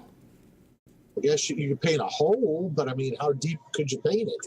Interesting idea. Wow. Wile E. Coyote, right? That's like the Roadrunner cartoons. Can you paint a tunnel? We could paint a ladder. You could definitely paint a ladder. I don't know if you could paint a tunnel. We paint Well, a ladder. The gargoyles are going to get us. Yeah.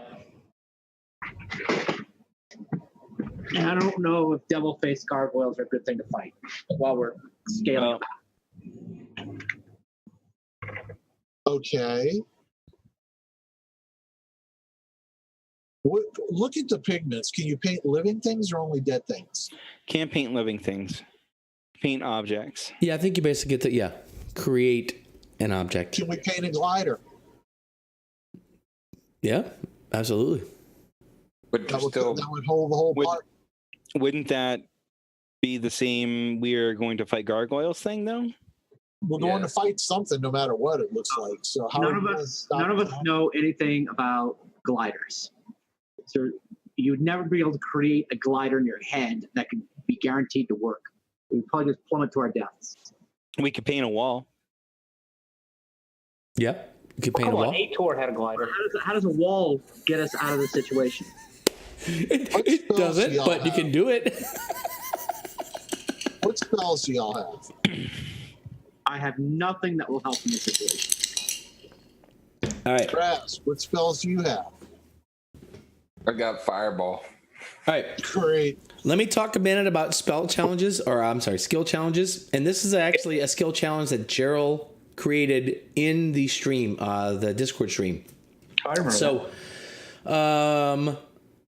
there is a horde of zombies, and if you guys want to go through some options you have, right? You're on a cliff face. It's easy to jump down the cliff face and die far below. Climb down, glide down, all those things. Okay, easy. If you want to go through the zombie horde, we're going to invoke the skill challenge that Gerald created, because that's a really cool skill challenge, and I want to do that. So I want to just sort of guide your thinking a little bit into probably one of two directions. One is going to be screw the zombie horde. We're just going to go down the cliff face one way or another. The other is going to be we don't want to go down the cliff face, so we have to go through the zombie horde, because those two paths are your only two directions you can kind of take. Does that make sense? Can we get to the steps down in that map within 10 minutes? Within 10 minutes? Yes. Yes, because it's 1,000 feet. Well, walking through a jungle? No, not walking. Help me out here. Ignoring the zombies and running. How much can we It's not there? it's not try to trick the DM. It's tell the DM what you want to do, and he'll tell you if it's can be successful. We probably Well, I can cast Spirit Guardians. So, okay, which here's an does example. 3d8 If- damage. If For 10 Alessandra minutes, casts damage. fly, Alessandra could easily fly over to the steps. Done. Easy. Like, not even something to think about, right? If you want to walk to the steps, well, then that's different, because now you've got to walk through a horde of zombies. That's a very different thing. So help me out here in... By casting Spirit Guardians, I do 3d8 damage to anything that's not the party. Really? Everything that's not the party. That's 10 Which will minutes? Almost 10 minutes. So everything within 30 feet in all directions take 3d8 damage until I drop or until 10 minutes expires. So anything that crosses that threshold during the time takes that damage. Wait, 15 feet. Hold on. that's awesome.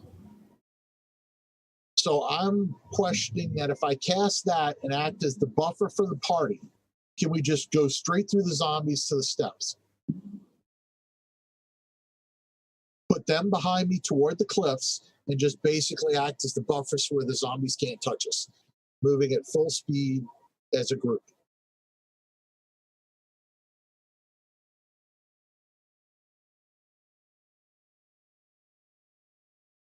$88. Well, there's also plant growth. That's a pretty Okay. solid... That's a pretty solid spell. Damn, man. I think that's a great skill. Spirit Yeah. Guardians are badass.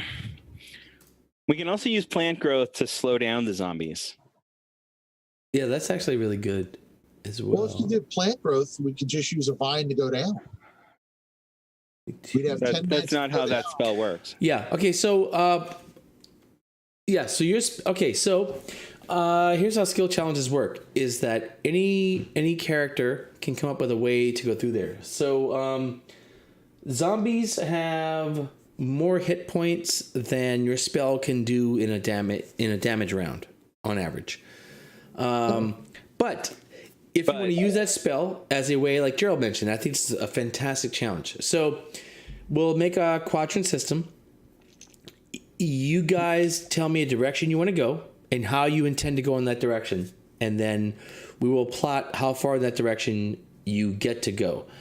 If you guys can move 4 rounds in a single direction, then sure. Then we'll say you get outside of the zombie horde, and you're able to, at that point, move your speed past the zombies. Anytime you fail a skill challenge check, then that is going to let the zombies damage the party and then increase the chances that you're going to have a big fight against all the zombies. Chris, if you use plant growth, can you create anything that will get us to the ground? No. What plant growth will do is allow me to create a 200-foot diameter zone that the zombies have to spend 4 feet of movement for every 1 foot of movement they actually do. So That's really you can good. create a zone all the way to the steps. Pretty much. And I they mean, couldn't I don't touch know it. what the exact Yeah. scale is, so I can't actually answer that question. But I mean, 200-foot diameter is a lot. It's a 100-foot radius. That is a lot. And I guess since Rafina can basically turn and destroy these zombies within a As they range. get close. Twice. And then Okay. that's a 1 round action. That's Yeah. a 1 action spell. But you can kind of halt their movement. Okay, fine. So let's say so mark those spells off. Between Rafina's spell that damages anything that gets close. Alessandra, you mark off your plant growth spell, and then Rafina can fill that in with some turn undead. That can make a pretty clear path, I think, to the steps if that's where you guys want to go. I mean, 'cause that's fair, right? The zombies can't move much. As you get close, you can turn them into dust, and then any that get through there I can blast. Yeah, you can blast. The party can attack. Rufina's aura will attack. So sure. So if you want to scratch those spells off, then we'll say you guys can just make it to the steps. That's easy. Sure. Fair. Okay. So ditch a third level and a channel divinity, or both channel divinities? No, I think one's good. I mean, probably Okay. pretty easy because you can turn. You mostly can be turning. Dusting your boring ass dust, turning shit to dust. Blah blah blah. Go to dust. Blah whatever. All right. So, by the way, Roy, Yeah. for plant growth, I'm actually channeling the Fey realm itself through the area.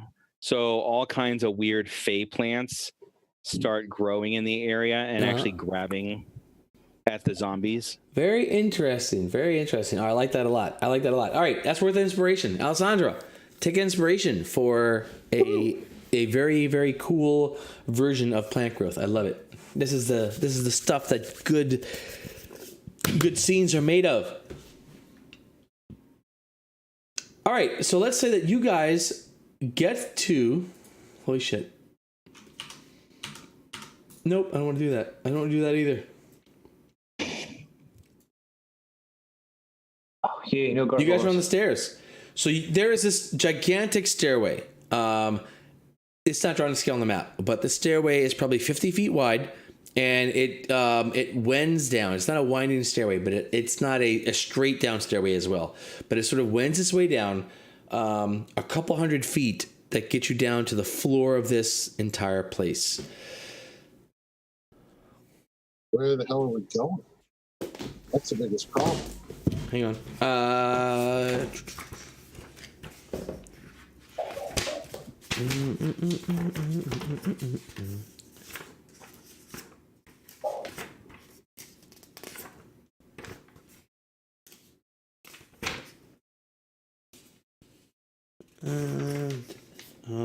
Sorry, there is.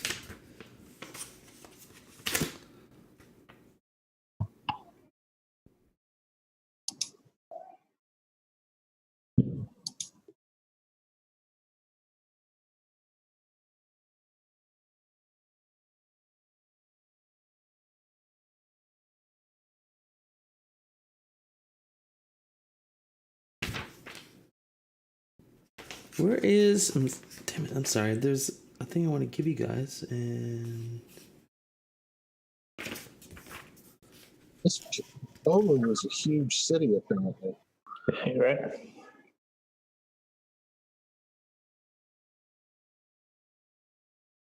Yeah, locate object spell would only get to the right past the cliffs. Well, whatever. All right, fine. So you guys, so you guys enter down the stairs. There is a. This is apparently sort of the formal entrance to the city. There's a guardhouse that stands near the entrance that you guys come into the city. Arrow slits are cut into its limestone walls, and a lopsided iron portcullis hangs over the gateway, beyond which you see an open plaza. Check out the guardhouse. Okay, so this is. Hang on. I really, really, really want to. Murderous? No. I have a script that's in here that I put into. Throw us in that pit of lava and sacrifice us to the witch. What? Lich doesn't need the pit of lava. No, it's just for cool effect, man. Come on, if you want to build a dungeon.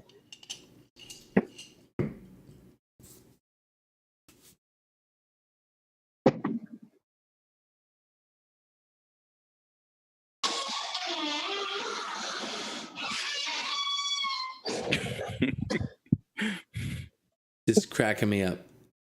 Absolutely. Time to oil the hinges, Paul. Oh yeah.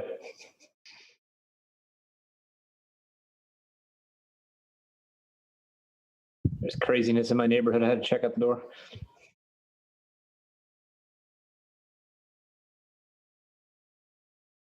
So unless there's an obelisk on the top left of this map somewhere, I got nothing, guys. And our Queen of Omu's never seen Omu, so welcome to your city. Looks a little worse for wear. A little dust and zombies.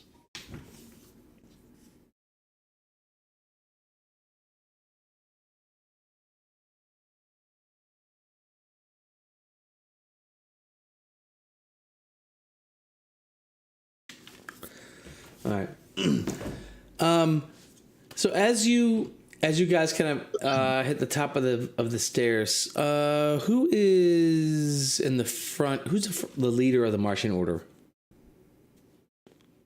I mean, I can be, because I can always. I figured I could always run away from zombies and lead them away if need be. So usually I wouldn't be, but I usually be on the side stealthing. But in this case, I think I'd be fair to be point. I'm probably taking the rear like usual. Your point. Yeah, aren't you? Yeah, but so you're usually sort of like stealthing, hiding and stuff, but now you're taking point. Well, Okay. I mean, the difference is I'd be trying to attract zombies. We still have a horde following us, or not really?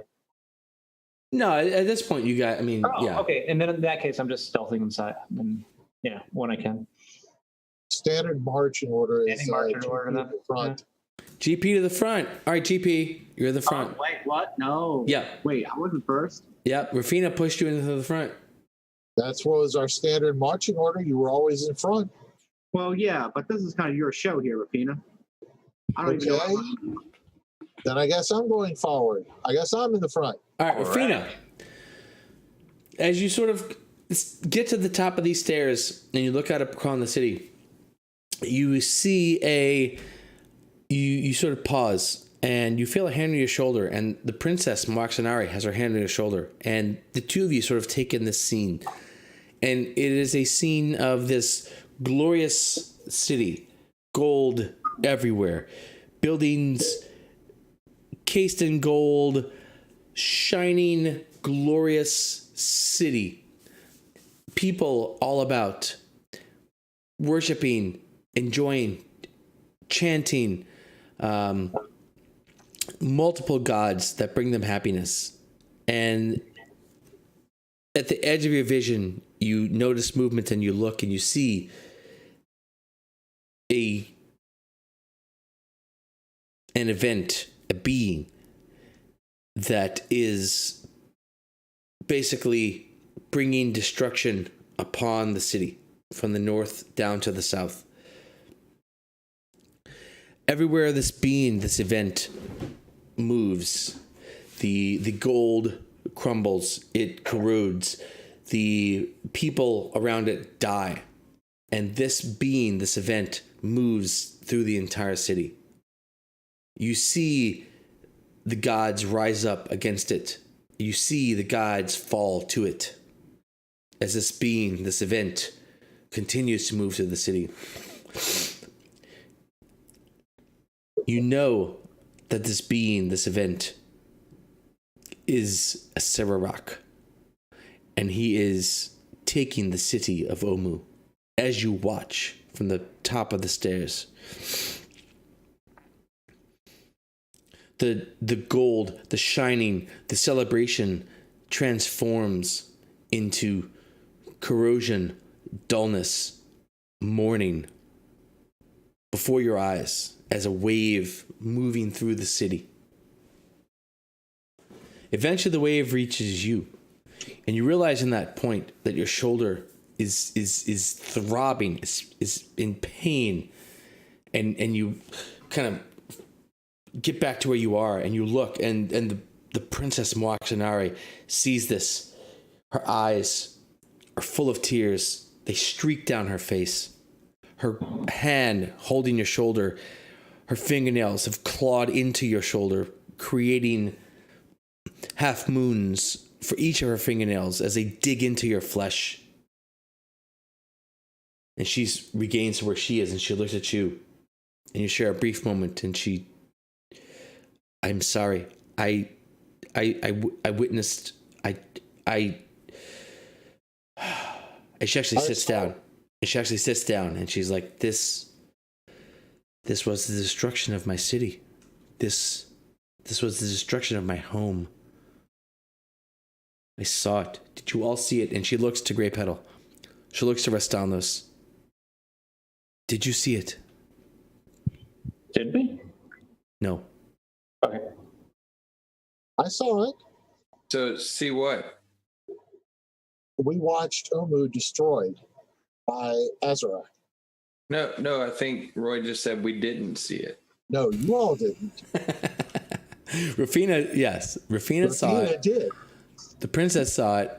You guys are sort of witnessing. You guys just see them pause for a moment, and then as they're sitting there, you see this sort of trickle of blood moving down Rafina's shoulder, and the princess looks and oh, I am sorry, but she's like kind of cloudy, and she just kind of sits down, and she's like, Grey Petal, Rastalnos, did you see it? Did you see the destruction of my home? Do you now understand why we must return it? We must regain it. We must defeat a Sararak. As she stands up, we must defeat this lich who dares to defile my home. Grey Petal, are you with me? Of course. Of course. Rastalnos, beloved, beautiful, I know that you are with me. Of course. I think we should proceed with a little caution.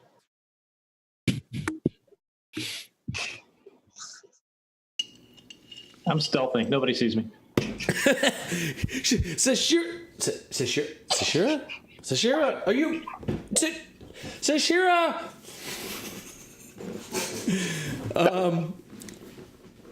All right. That's where you are. You are at the bottom of this. The cliffs. You've made it down the stairs into this ruined guardhouse. Rafina and Princess Moaxanari have experienced this vision. And Moaxanari seems frightened at first, but resolved. She's clearly resolved from this. And she looks to Grey Petal. Smile at her resolve. She looks to Grey Petal. She says, Grey Petal, my champion, how shall we do this? Well, I think we're going to have to explore Omu a little bit to get some more clues as to what our possibilities are. I see. Perhaps we should seek out the shrines of the trickster gods. All Maybe the, they're- in the Huh? vision, we can't tell where the palace was or where the shrines were or anything. I mean, the city's complex. There's a lot, like, as you can see from the map, the city is complex. There's not like a single sort of, We're in a guardhouse, right? Well, no, we're at the top of the stairs still, huh? yeah. Actually, you know what? Let's see. I tell you what. Let's just get rid of the mask. The city of Omu is yours for the exploring. You can see this from here. There are some, in my opinion, pretty obvious, interesting structures. Yeah. So you guys tell me where you'd like to go. There's a Colosseum to the north, it looks like. We got a big manor house. Why don't we explore Colosseum. what's closest to us? Yeah, let's just. We got to explore. Well, So if we're at the bottom of the stairs, why don't we just go to the left and see what's there? The guardhouse is the first thing. Let's see if they actually have a true map in there. They do Nianzaro not. did. We have a map. It's right here. No, but that actually gives some idea, like guardhouses would normally have. No, guardhouses do not have maps of the city. When you come in, they don't have a, hey, over there is the merchant area. No, there are no Cultural center. They have a cultural center. there are You are no here. cultural centers. There is no little thing with a map, and you open the map and it says you are here. Nope, none of that. No visitor center. Nope, no visitor center. Are you As a guardhouse. sure? We're boy You're over saying, you're saying they don't even have hot coffee? There is no hot coffee. No, sorry. There's a temple Damn it. to the left, right above that cliff jut, it looks like. Why don't we check out those buildings first and just kind of move on from there? Yeah. I'm kind of Alright. curious about the obvious structure on the spire in the middle of the lava pit. That we can't get to without flying. It's lava. Lava's easy. Yeah, but we can all fly. Oh, Ha ha ha ha. All right, well, let's start. You see that building to the left with the dome on it? I don't Yeah. know why. The dome attracts me, so I'm going to go over to the dome. You like domes.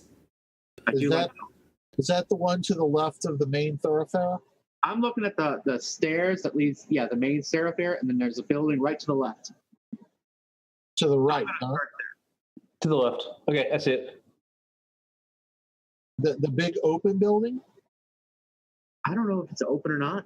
That's the the one, guard the thing. one. There's two domes. There's one that's that are right by the first thing. This? No. No, I think he's talking the one right next to the stairwell. Yeah, the one right left to the stairway. Not the stairway, the main causeway. Oh, that's different. Yeah, the stairway is very different from the main causeway, right? Yeah. Causeway. Go to the because I thought we were at the causeway. We're at the stairs No, right now. we're at the stairs. Yeah, Oh, well then, what's this building right in front of us? A that's the city guardhouse. entrance. That's the guardhouse. So this place we are right here, that's the guardhouse I just described. Sorry. Place without coffee. That's why I said look in the guardhouse. Is there anything to point us to what's in the freaking city? Or is there anything at all in the guardhouse? There's not actually. There are two. There are two. Sorry. You see two bits of graffiti sort of scrabbled in the guardhouse. All right, what are these graffitis? Eat it, Joe's. The snakes are not what they seem. Kubazan equals bravery. Oh shit. Oh, This is sort of like just scrawled or etched into the walls of this guardhouse. Oh, that's kind of neat to know. Look to Azaka and Mawatsunari and Kubazan. Kubazan? Kubazan is one of the 9 gods. could you read the Maraxanari- legend of the 9 gods again? It should already be there under story. Oh yeah, if Hold we can on. link that again. It's That's under story. Hang on. story. Yeah, that was a complex story. Thank you. All right, it's shared. Legend of the Nine Gods. I don't know how Okay. players find things, but it's shared. All right. Well, once we make a note of this area, I guess go to the structure. So Okay. you go right down that cliff, right? And then there's a building like, yeah. All right. This is a pretty random.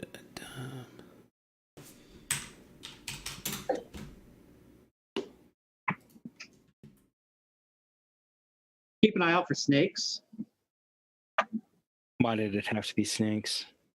Always Do I have snakes. does anybody have any way of detecting snakes? Guess not. Technically, yeah, but I'd take the spell. That's what you're for. I could detect poison. Yeah, that's a good idea. But I didn't take it. I didn't plan on it. That actually, Okay. I put all that in the Omu note if anybody needs it. That's great. Thanks. Sure, Bo. So the you are here. What's that building? Hold on. Oh yeah, so the building you guys this is it's a ruined building. There's you spend let's say 3 turns, 30 minutes exploring the building. You find nothing of note inside this building. You want to Okay. go see the domes, correct? You said. But No, if now you I want to go to the next building to the right of that. the one with the yellow and the gold, what Yep. was gold. Yep.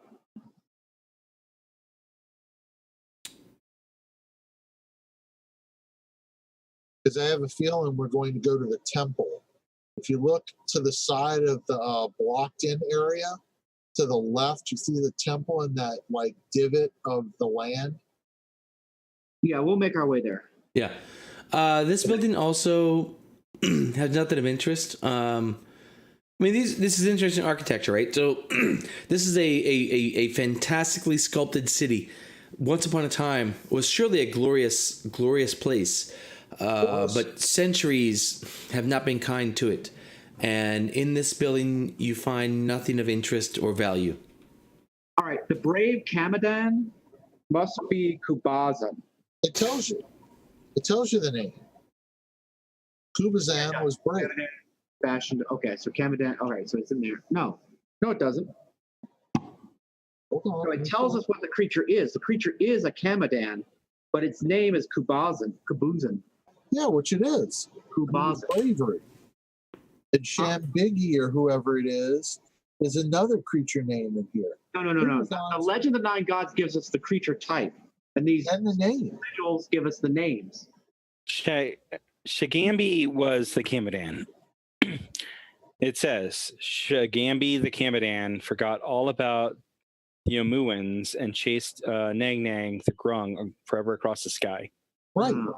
And it said when and then it says when Kubazan the Froghemoth returned to Papa Zootle, to Elvis, and it tells you what their thing is. But what was Moa? Moa is honest.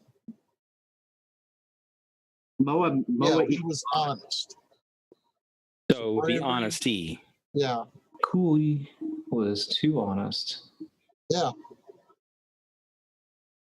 Moa the Jakuli was too honest. So it would be honesty. Now I guess we got to find the traits of the rest of them. Oh man, we're gonna need to make a graph. Probably. Dude, I can't even tell you how many notes I've got for this fucking shit, man. It's Oh my head, right? it's the craziest fucking. There's so much. It's so much Okay. stuff. So nothing in this building either. Mm-mm. All right. To I the thought we were next going to the building dome. north. Aren't we going to the dome? Okay. Yeah, that was Grey Petal's. Grey Petal always gets us in the crap. This is great. Oh, so if this building's empty, yeah, we just go north. Okay. To the next building with gold. Yeah, so you guys head north. In this sort of small compound as well. This is it looks like what was once probably a single family compound, but a large family compound. Again, there's nothing of value. There's nothing of interest here that you see. Though, as you're kind of hanging out in here, you notice to the north, you actually see what do you call smoke? A plume, a stream, there's a small fire to the north of you, and you can see the smoke from this fire while you're hanging out down here in this area. Where do we see that at? Let me see. You see smoke. Fits another druid. How about there? Perfect. Oh, good. That's by another dome. Great Petal Lake. Ah, that's the dome that Grey Petal wanted to go to begin with. True. Okay. Done. Where there's smoke, there's fire. All right, you guys head up north. So you go through this clearing. There's a dome to your left, but this smoke is sort of peeking out of the timbers of one of these other houses. So, again, this is a huge city. Well, not huge. A city that you guys are in, and it is long abandoned and left to ruin. There are many buildings you guys could explore, and you've explored just a few of them so far, and found nothing. But there are many buildings you could be exploring. So just sort of throwing that out there. There's as you walk up to this, you notice that smoke drifts lazily from this sort of walled compound to the north of that circular structure. The gate to the compound lies in splinters. There are scorch marks deface the buildings all around it.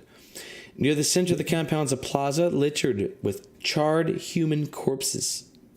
One of the corpses is actually being torn apart by a pack of dogs as you speak, or as you come up upon this. So it's basically the smoldering ruins that's creating the smoke that you guys spotted.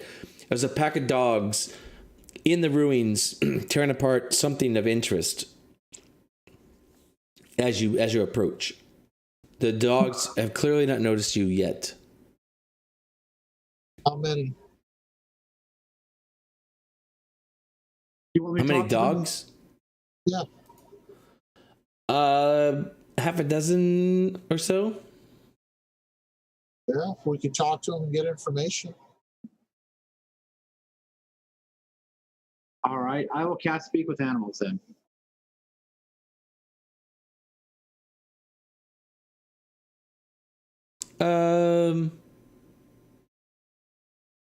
Finally evil, then we got a Sioux monster. I don't understand this from story. You can speak with animals with dogs. So these are pretty clearly wild dogs that are tearing apart some sort of piece of former living thing, eating it, and you want to talk to them. Okay. Yes. Have I properly set the stage? Yes. Okay. I think Moaxanari should stay back. Okay. You sort of give her a little push, and she actually she's been clinging pretty close to Rastalnos here this past day or so. Since the T-Rex thing, that's been a major change in her sort of Nice. yeah, general feeling towards Rastalnos. Rastalnos, where are you gonna stick with her, or should I just stay in the shadows behind her or something? Now, Rastanos is definitely going to, he's happy to finally have the tension and the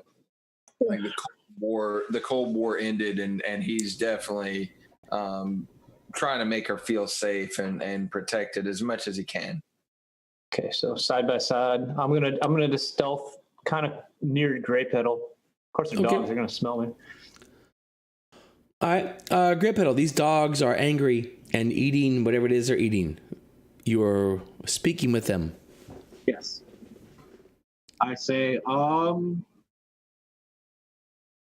Dearest packmates and hunters, I come with offerings and gifts. Who is the alpha wolf here? Interesting. So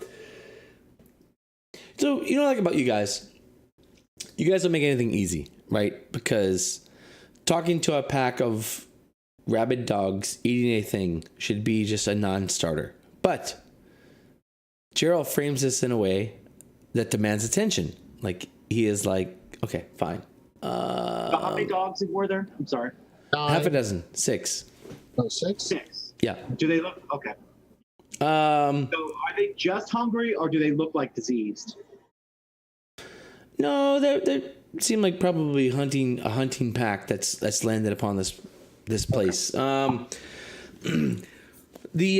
couple of the dogs kind of look at you, and one looks at you, and it says, I am the, and the one next to him bites him.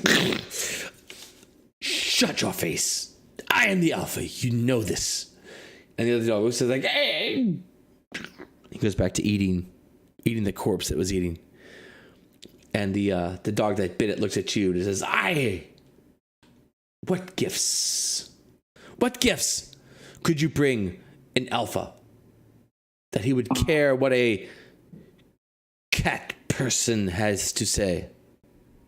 I bring new meat that you have not tasted yet. I doubt that. I have eaten many creatures.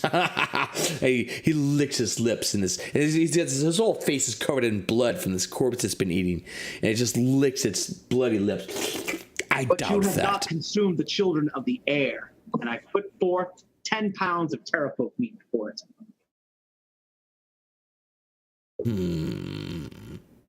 And the other dogs that were eating the corpse kind of stop and they look over, and he kind of looks at you suspiciously, and he very cautiously goes over to this 10 pounds of terrafolk meat. And keep an eye on you. As he approaches, I will back away to give him plenty of space. Yeah, he keeps an eye on you closely, and he looks at you, and at first he's very, very, very, very, very focused on you, but he sniffs, and you notice his attention gets taken to the terrafolk meat. He's like, he smells. He's like, this is not a smell that is familiar to me. What is It is this? the child of the air that I hunted and took down with my own fist. I offered as a gift to the master wolf.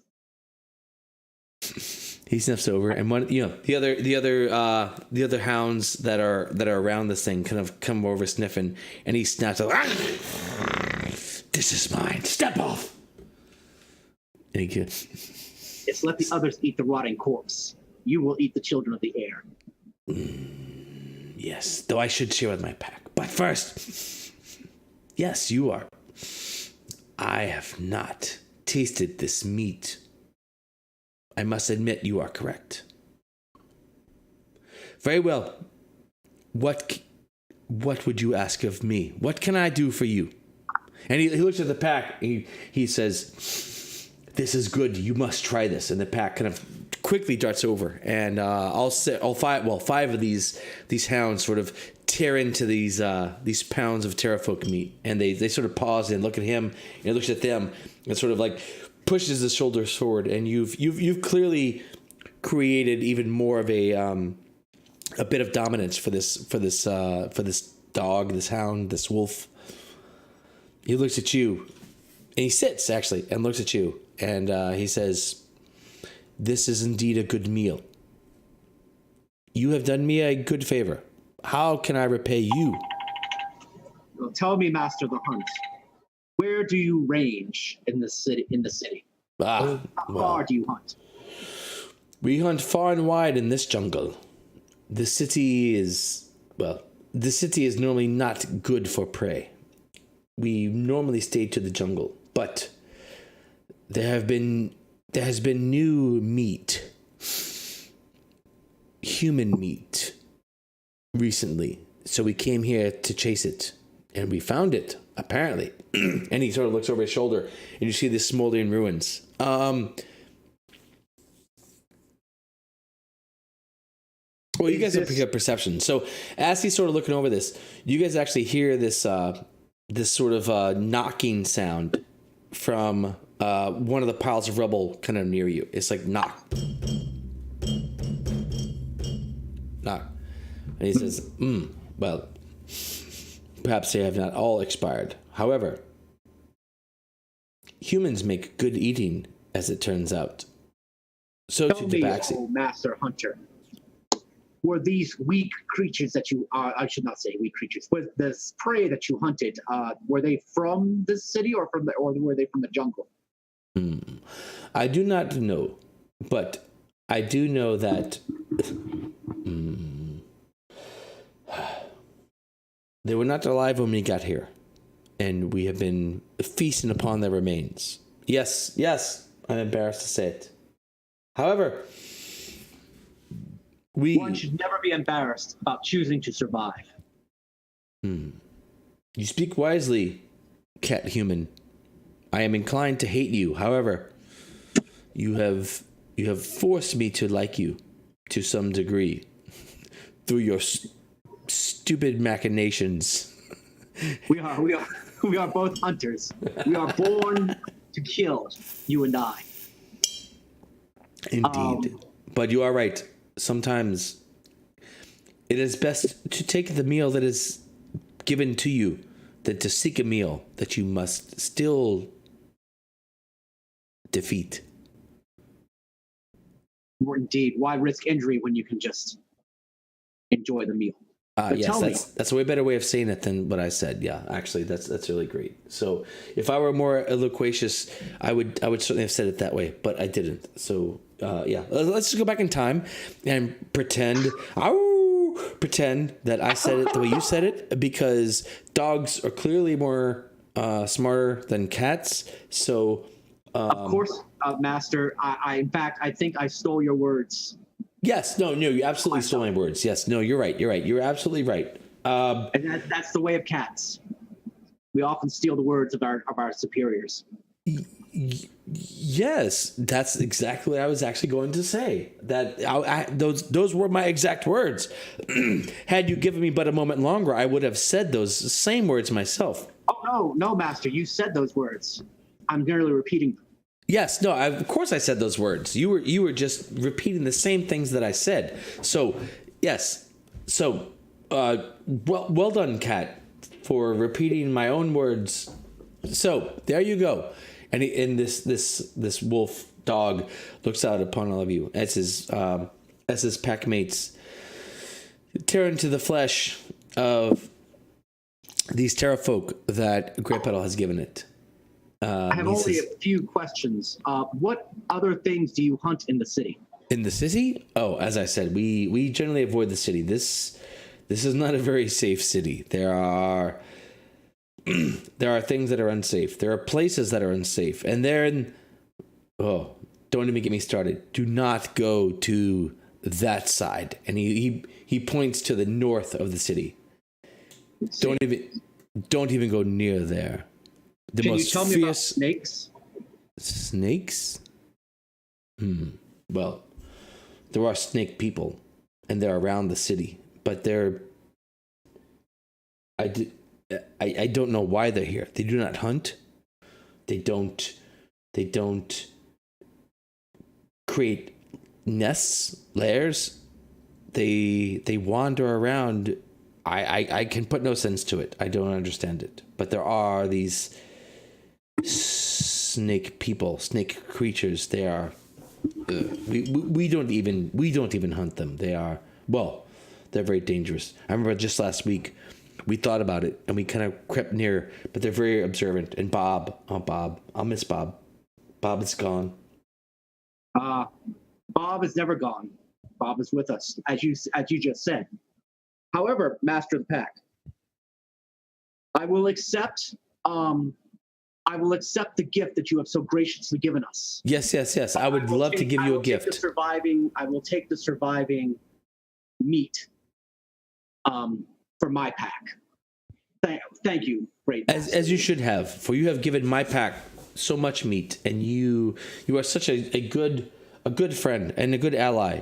I am glad that we have always been friends with you cat people. It is a thing, and we all know that we have always been friends with you cat people. So yes, Always. we have taken our share. Now you should take yours. Yes. We go way back. You will not mind if my pack searches this area. We'll be on our way soon enough to give you back your territory.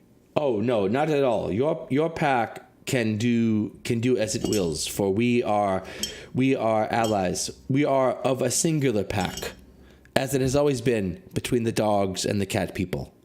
You are truly a leader amongst your people. He pauses just the briefest moment, and then no, yeah, of course, of course, that's how it's always been. Okay,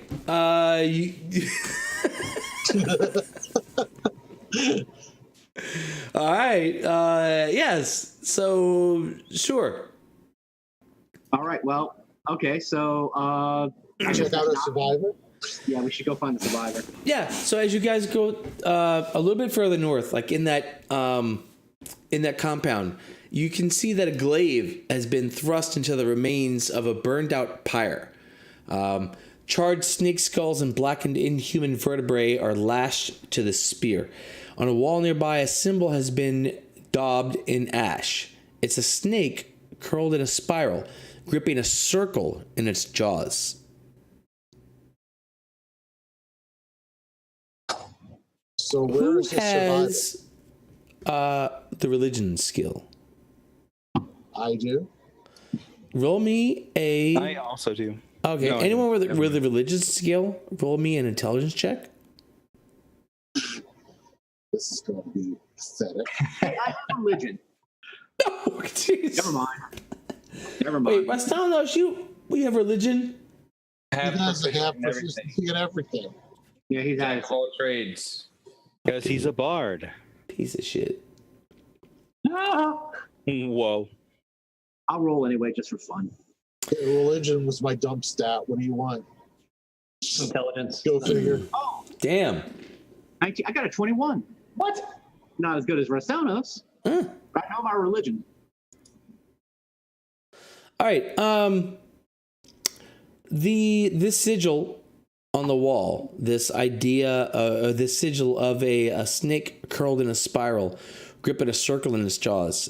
Rastalos, you know that this is actually the ancient symbol of Dendar, the night serpent. This is there is a mythology around this immense night serpent, and this serpent's goal is to eat the earth. And so this sigil that you see is sort of a symbol of his. This is a symbol of Dendar, the night serpent. You know, that's a common thing. This spiral-shaped snake eating a sphere, and the sphere is ostensibly the earth. And so, Wonderful. yeah. Okay. Well, I explain to the rest of the party what exactly it is that we're seeing. For those who, I'm sure you all know this already, but I had no idea. So as you're explaining that, you guys hear another one of those, and in the rubble there is a clear sort of knocking, and maybe you hear a very muffled version of "Help me." Go find it. Yes. Pretty easy to do. You have to clear a bit of rubble, but there is a human.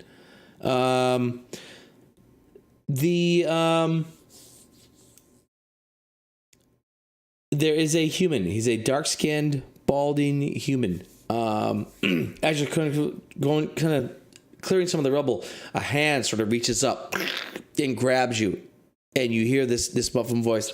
You finish clearing it out, and it is a human. And he is clearly badly dehydrated. and almost crazy with thirst and hunger. And he looks at you as you sort of take him out of the rubble and you clear the last big stone out of the way, and he's able to come out. And he grabs you by the arm and you pull him out. And he's like, "Thank you. Thank you. I was sure that I was certainly dead. But I heard you. I heard someone. I heard noises. I had to be rescued. You have rescued me. Thank you. It is hard to speak. I have not eaten or drank in I do not know how many days." Give him food and water. And healing. If he needs healing, let's get him food and water first. Yeah. All those can be useful for him. Let's see. I actually have a hold on. This is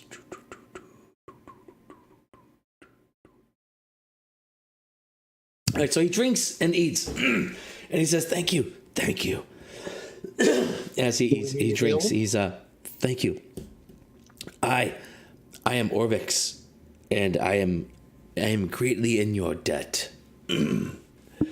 I cannot believe I was stranded here like this, but it is certainly fortunate that you have come here to save me. Thank you. Why are you even here?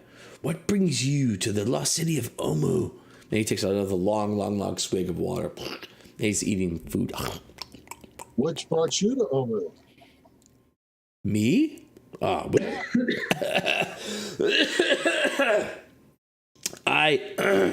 he takes another long swig.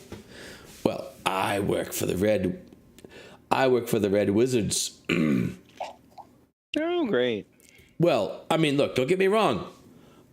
I'm not generally a big fan of the Red Wizards, but they pay well. You know what I mean, friend? And he looks at Alessandra and he's like, "Whoa." So what were you trying to find in Omu?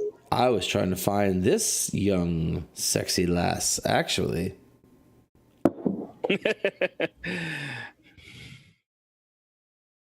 Sorry, you're a little bit too much man for me.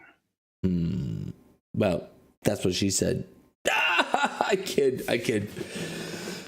In Omu? Why? We are searching for entrance. We are searching for entrance into the Tomb of Annihilation. Dun dun dun. Dun, dun. Who would name such a thing? That. Why would you want to Bill go into the Annihilation. Witch's tomb? For the glory, for the power. The Red Wizards of Thay know many things. They know the power that is kept here. They know the power that collects the souls, and we seek the keys to this power. For what purpose? Well, let me say they, because the Red Wizards are cool and stuff, but I mean, it's yeah. I'm gonna say they. I'm gonna say they. We seek to destroy it, but okay. Oh, that's Destroy it. well done. Oh, I don't think you're gonna. I turned to Greypelt turns to Waxenara and says, "See, that's called playing your hand when you don't have to." Take a lesson from this girl. She's like, yes, I see that. So you're trying to negotiate or find knowledge from him, and you have given up all the knowledge that we have. That is what you mean by playing your hand. Yeah, pretty much. Yes. I see that. That is got foolish. nothing. Why would we do that? That is foolish. Oh, you were giving up the rest of our story there, Rafina? No, So they Yes. apparently haven't found it. no, they haven't. In fact, turns Otherwise, out. you wouldn't be buried under the rubble. Apparently, Yes. they didn't like you. Well, no, it wasn't them. But this turns out this is actually a pretty dangerous place. Really? Yeah. We thought it'd be easy. Come in here, take the keys, enter the tomb. But no. Far more dangerous than we ever anticipated. And thus, So, what can you tell us about the place? It's big. It's dangerous. What do you mean? What can't tell you about? What can you tell me about the place? He looks at you. How about you have no food, no water, and we do. I just actually, you just gave me a whole bunch of food and water, and I really appreciate that. I want to say thank you. That's all you have to eat. Yeah. So that's your way of telling us thank you. How are you? What do you know about this place? Well, what's it worth to you? You know, did I mention the Red Wizards pay well? Yeah. If you're alive to get paid. Yeah. So how well do you pay? Dogs out there don't like you, so it's going to be a little rough without us letting you through. So, Well, we did just give you a month's pay in food and water. Food and water, month's pay. Oh, yes. The Red Wizards are far more generous. that's why they left you trapped in here. Well, That's generosity for you. I was going to say you should just ask them for the food and water. yeah. Well, I suppose if you've nothing to offer, then my best bet is to go out. One thing to offer you. I have one thing I could offer you. Yes. Those mad dogs over there Yeah. are my friends. Yeah. I could offer you safe passage past them in return for your information. Otherwise, they'll eat you. Oh, jeez. All right, Great Pedal. How about a persuasion check? Persuasion, intimidation, whatever you happen to be good at. Oh, well, all right. We'll do persuasion. I'll do it. I'll say this with a smile.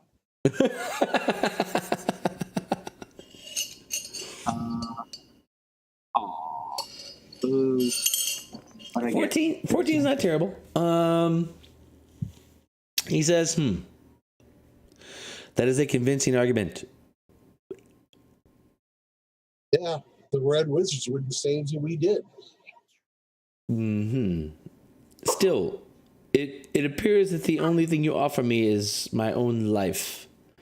Now that I am from beneath the rubble, I am fairly well equipped to protect that commodity. Still, I have no direct loyalty to the Red Wizards. And you are here to stop them, is that right? All you know is that we said we were here to destroy the Soulmonger thing. Ah, the Soulmonger. All you know. So you are looking to seek entrance into... And that could be a lie. But assuming that is correct, you are looking to obtain entrance into the Tomb of Annihilation.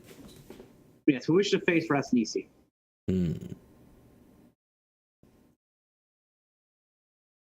Well, my life is a fair bargaining chip. I will not deny that. How about a little copper, maybe to make it worth your while? A little what? Copper? Did you say copper? Yeah, it's fine. What do you want? Copper. You mean the least valuable metal known to man? Yeah, but we have a lot of it. Yes, that is great. Really heavy. It's a problem for us, really. If I cannot... Very well, then. It appears you and the Red Wizards are basically the same people. What must I do to bargain for my life? Well, what do you know about getting into the Tomb of Annihilation? Well, You must have had a plan. they, Red Wizards, are here to collect the 9 keys that allow entrance into the tomb. Duh. Keys, eh? Would these 9 keys be kept by 9 gods, trickster gods?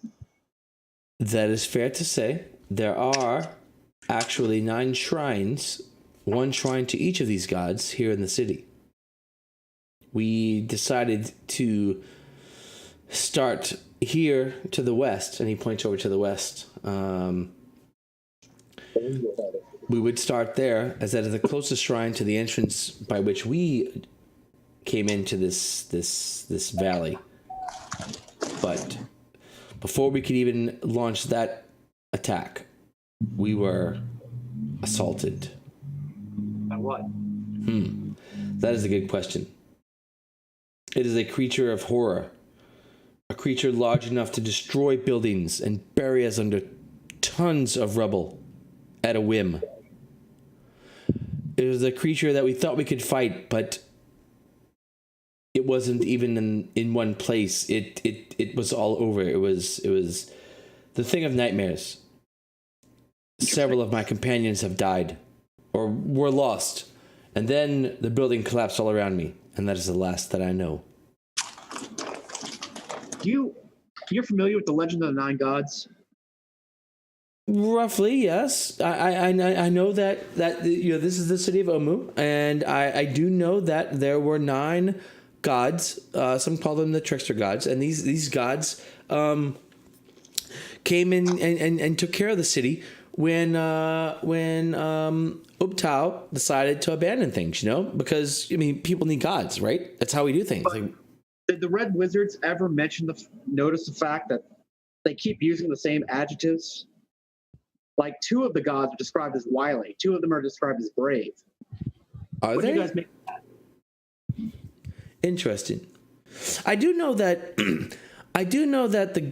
there are 9 gods, and that there are how would you describe? There are disagreements between pairs of the gods, right?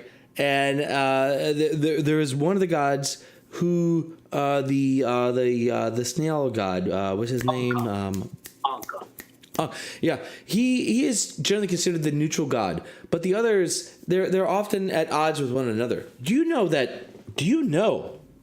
that in the shrines to these 9 gods of Omu, these trickster gods, as some call them, they were bloody affairs. This was a time where the citizenry of Omu were abandoned by their deity, right? Obtao was the god of all of Cholt, of god of Omu, and he turned his back on Omu. These gods, these beings, whatever, these entities, they came and they took charge of things, and they granted divine gifts upon their followers. But their followers had to work very, very, very hard. Each of these gods, they created shrines to and for themselves, where there were always conflict. There was always bloodshed. There was so much strife, where from hour to hour, you weren't even sure who had favor with what god. Or so I hear. This does not sound like a good place to live for me. But I must admit, I am fascinated by these gods, by these legends. I would love to find more about these legends. Perhaps, well, as I said, the Red Wizards pay you very well. I don't suppose you're looking for someone who could give you information, someone who could help you find the place you're looking for. And Azaka steps in and she says, "We have a guide. Thank you. You are not needed." Oh, come on. We could be 8. We could be a party of 8. Another. Yeah, but And when he says, yes, a guide. They charge you an 18% gratuity. Well, but can the guide give you the history of these 9 gods? Can the guide provide you with the history of what the Red Wizards have been doing in this town and where we have been and what we have learned? Can a guide give you all of that? And he looks at Can you give us Azaka. a sample of this history? I just want to know if it's something that you have yet. Well, I just did, friend. Well, okay. But what about something specific? Like, for instance, the god to the west Yes. that you first tried to. What can you tell us about that? Well, that. What god is that temple to? So, this is the god Kubazan. That is the shrine to Kubazan. As any even entry level What's your notes on the map. Acolyte. God of bravery. Yeah. As any acolyte of knowledge would know, that is Kubazan's shrine. As I said, we were poised to go there on the morning, but we were Let me ask you waylaid. this: we found some graffiti that said Kubazan equals bravery, but in the legends of the Nine Gods, Kubazan is not described as brave. Yeah, he's not described as brave. So how are these adjectives, how are these descriptors matching up? Hang on. I You know have that to, Kubazan is equal to bravery if you didn't have the mural or the graffiti.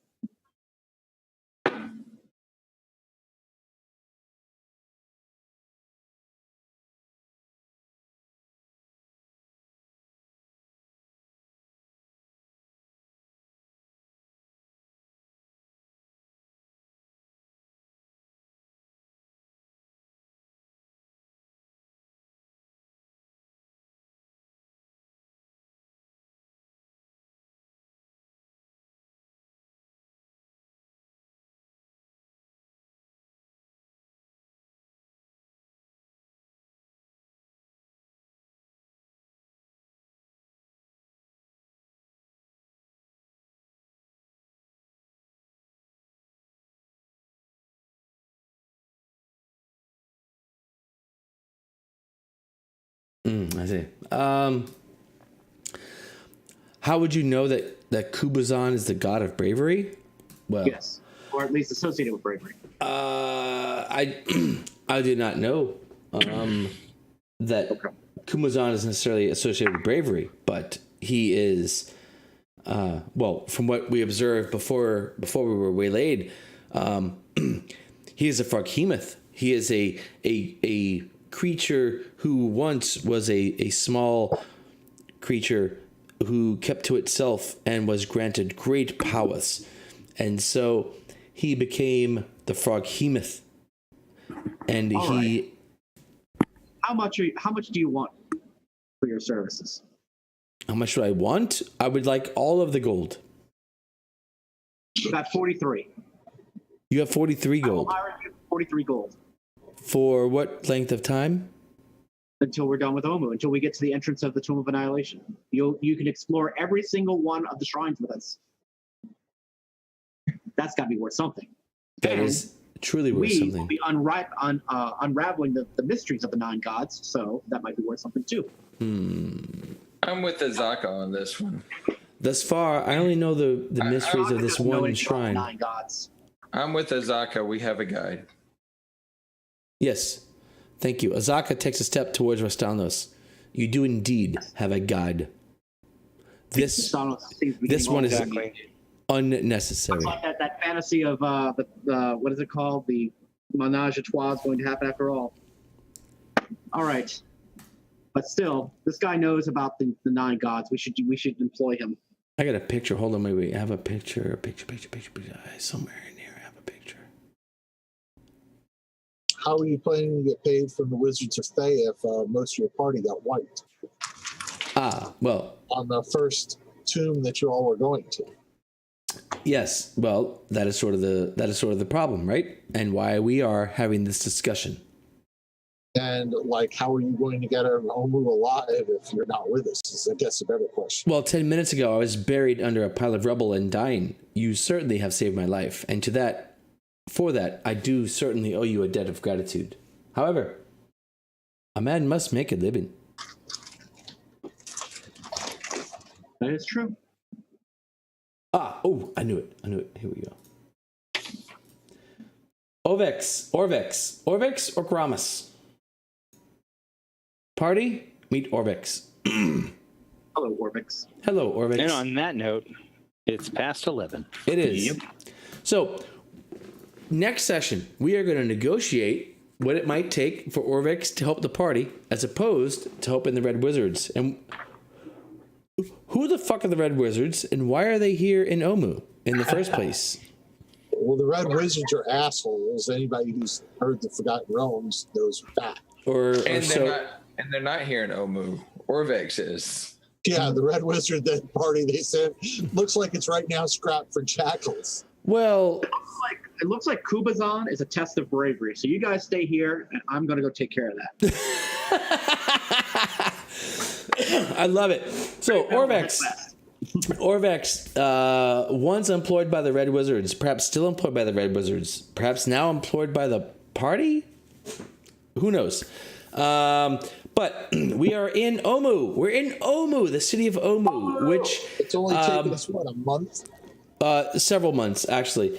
But and who knows? This is a big city.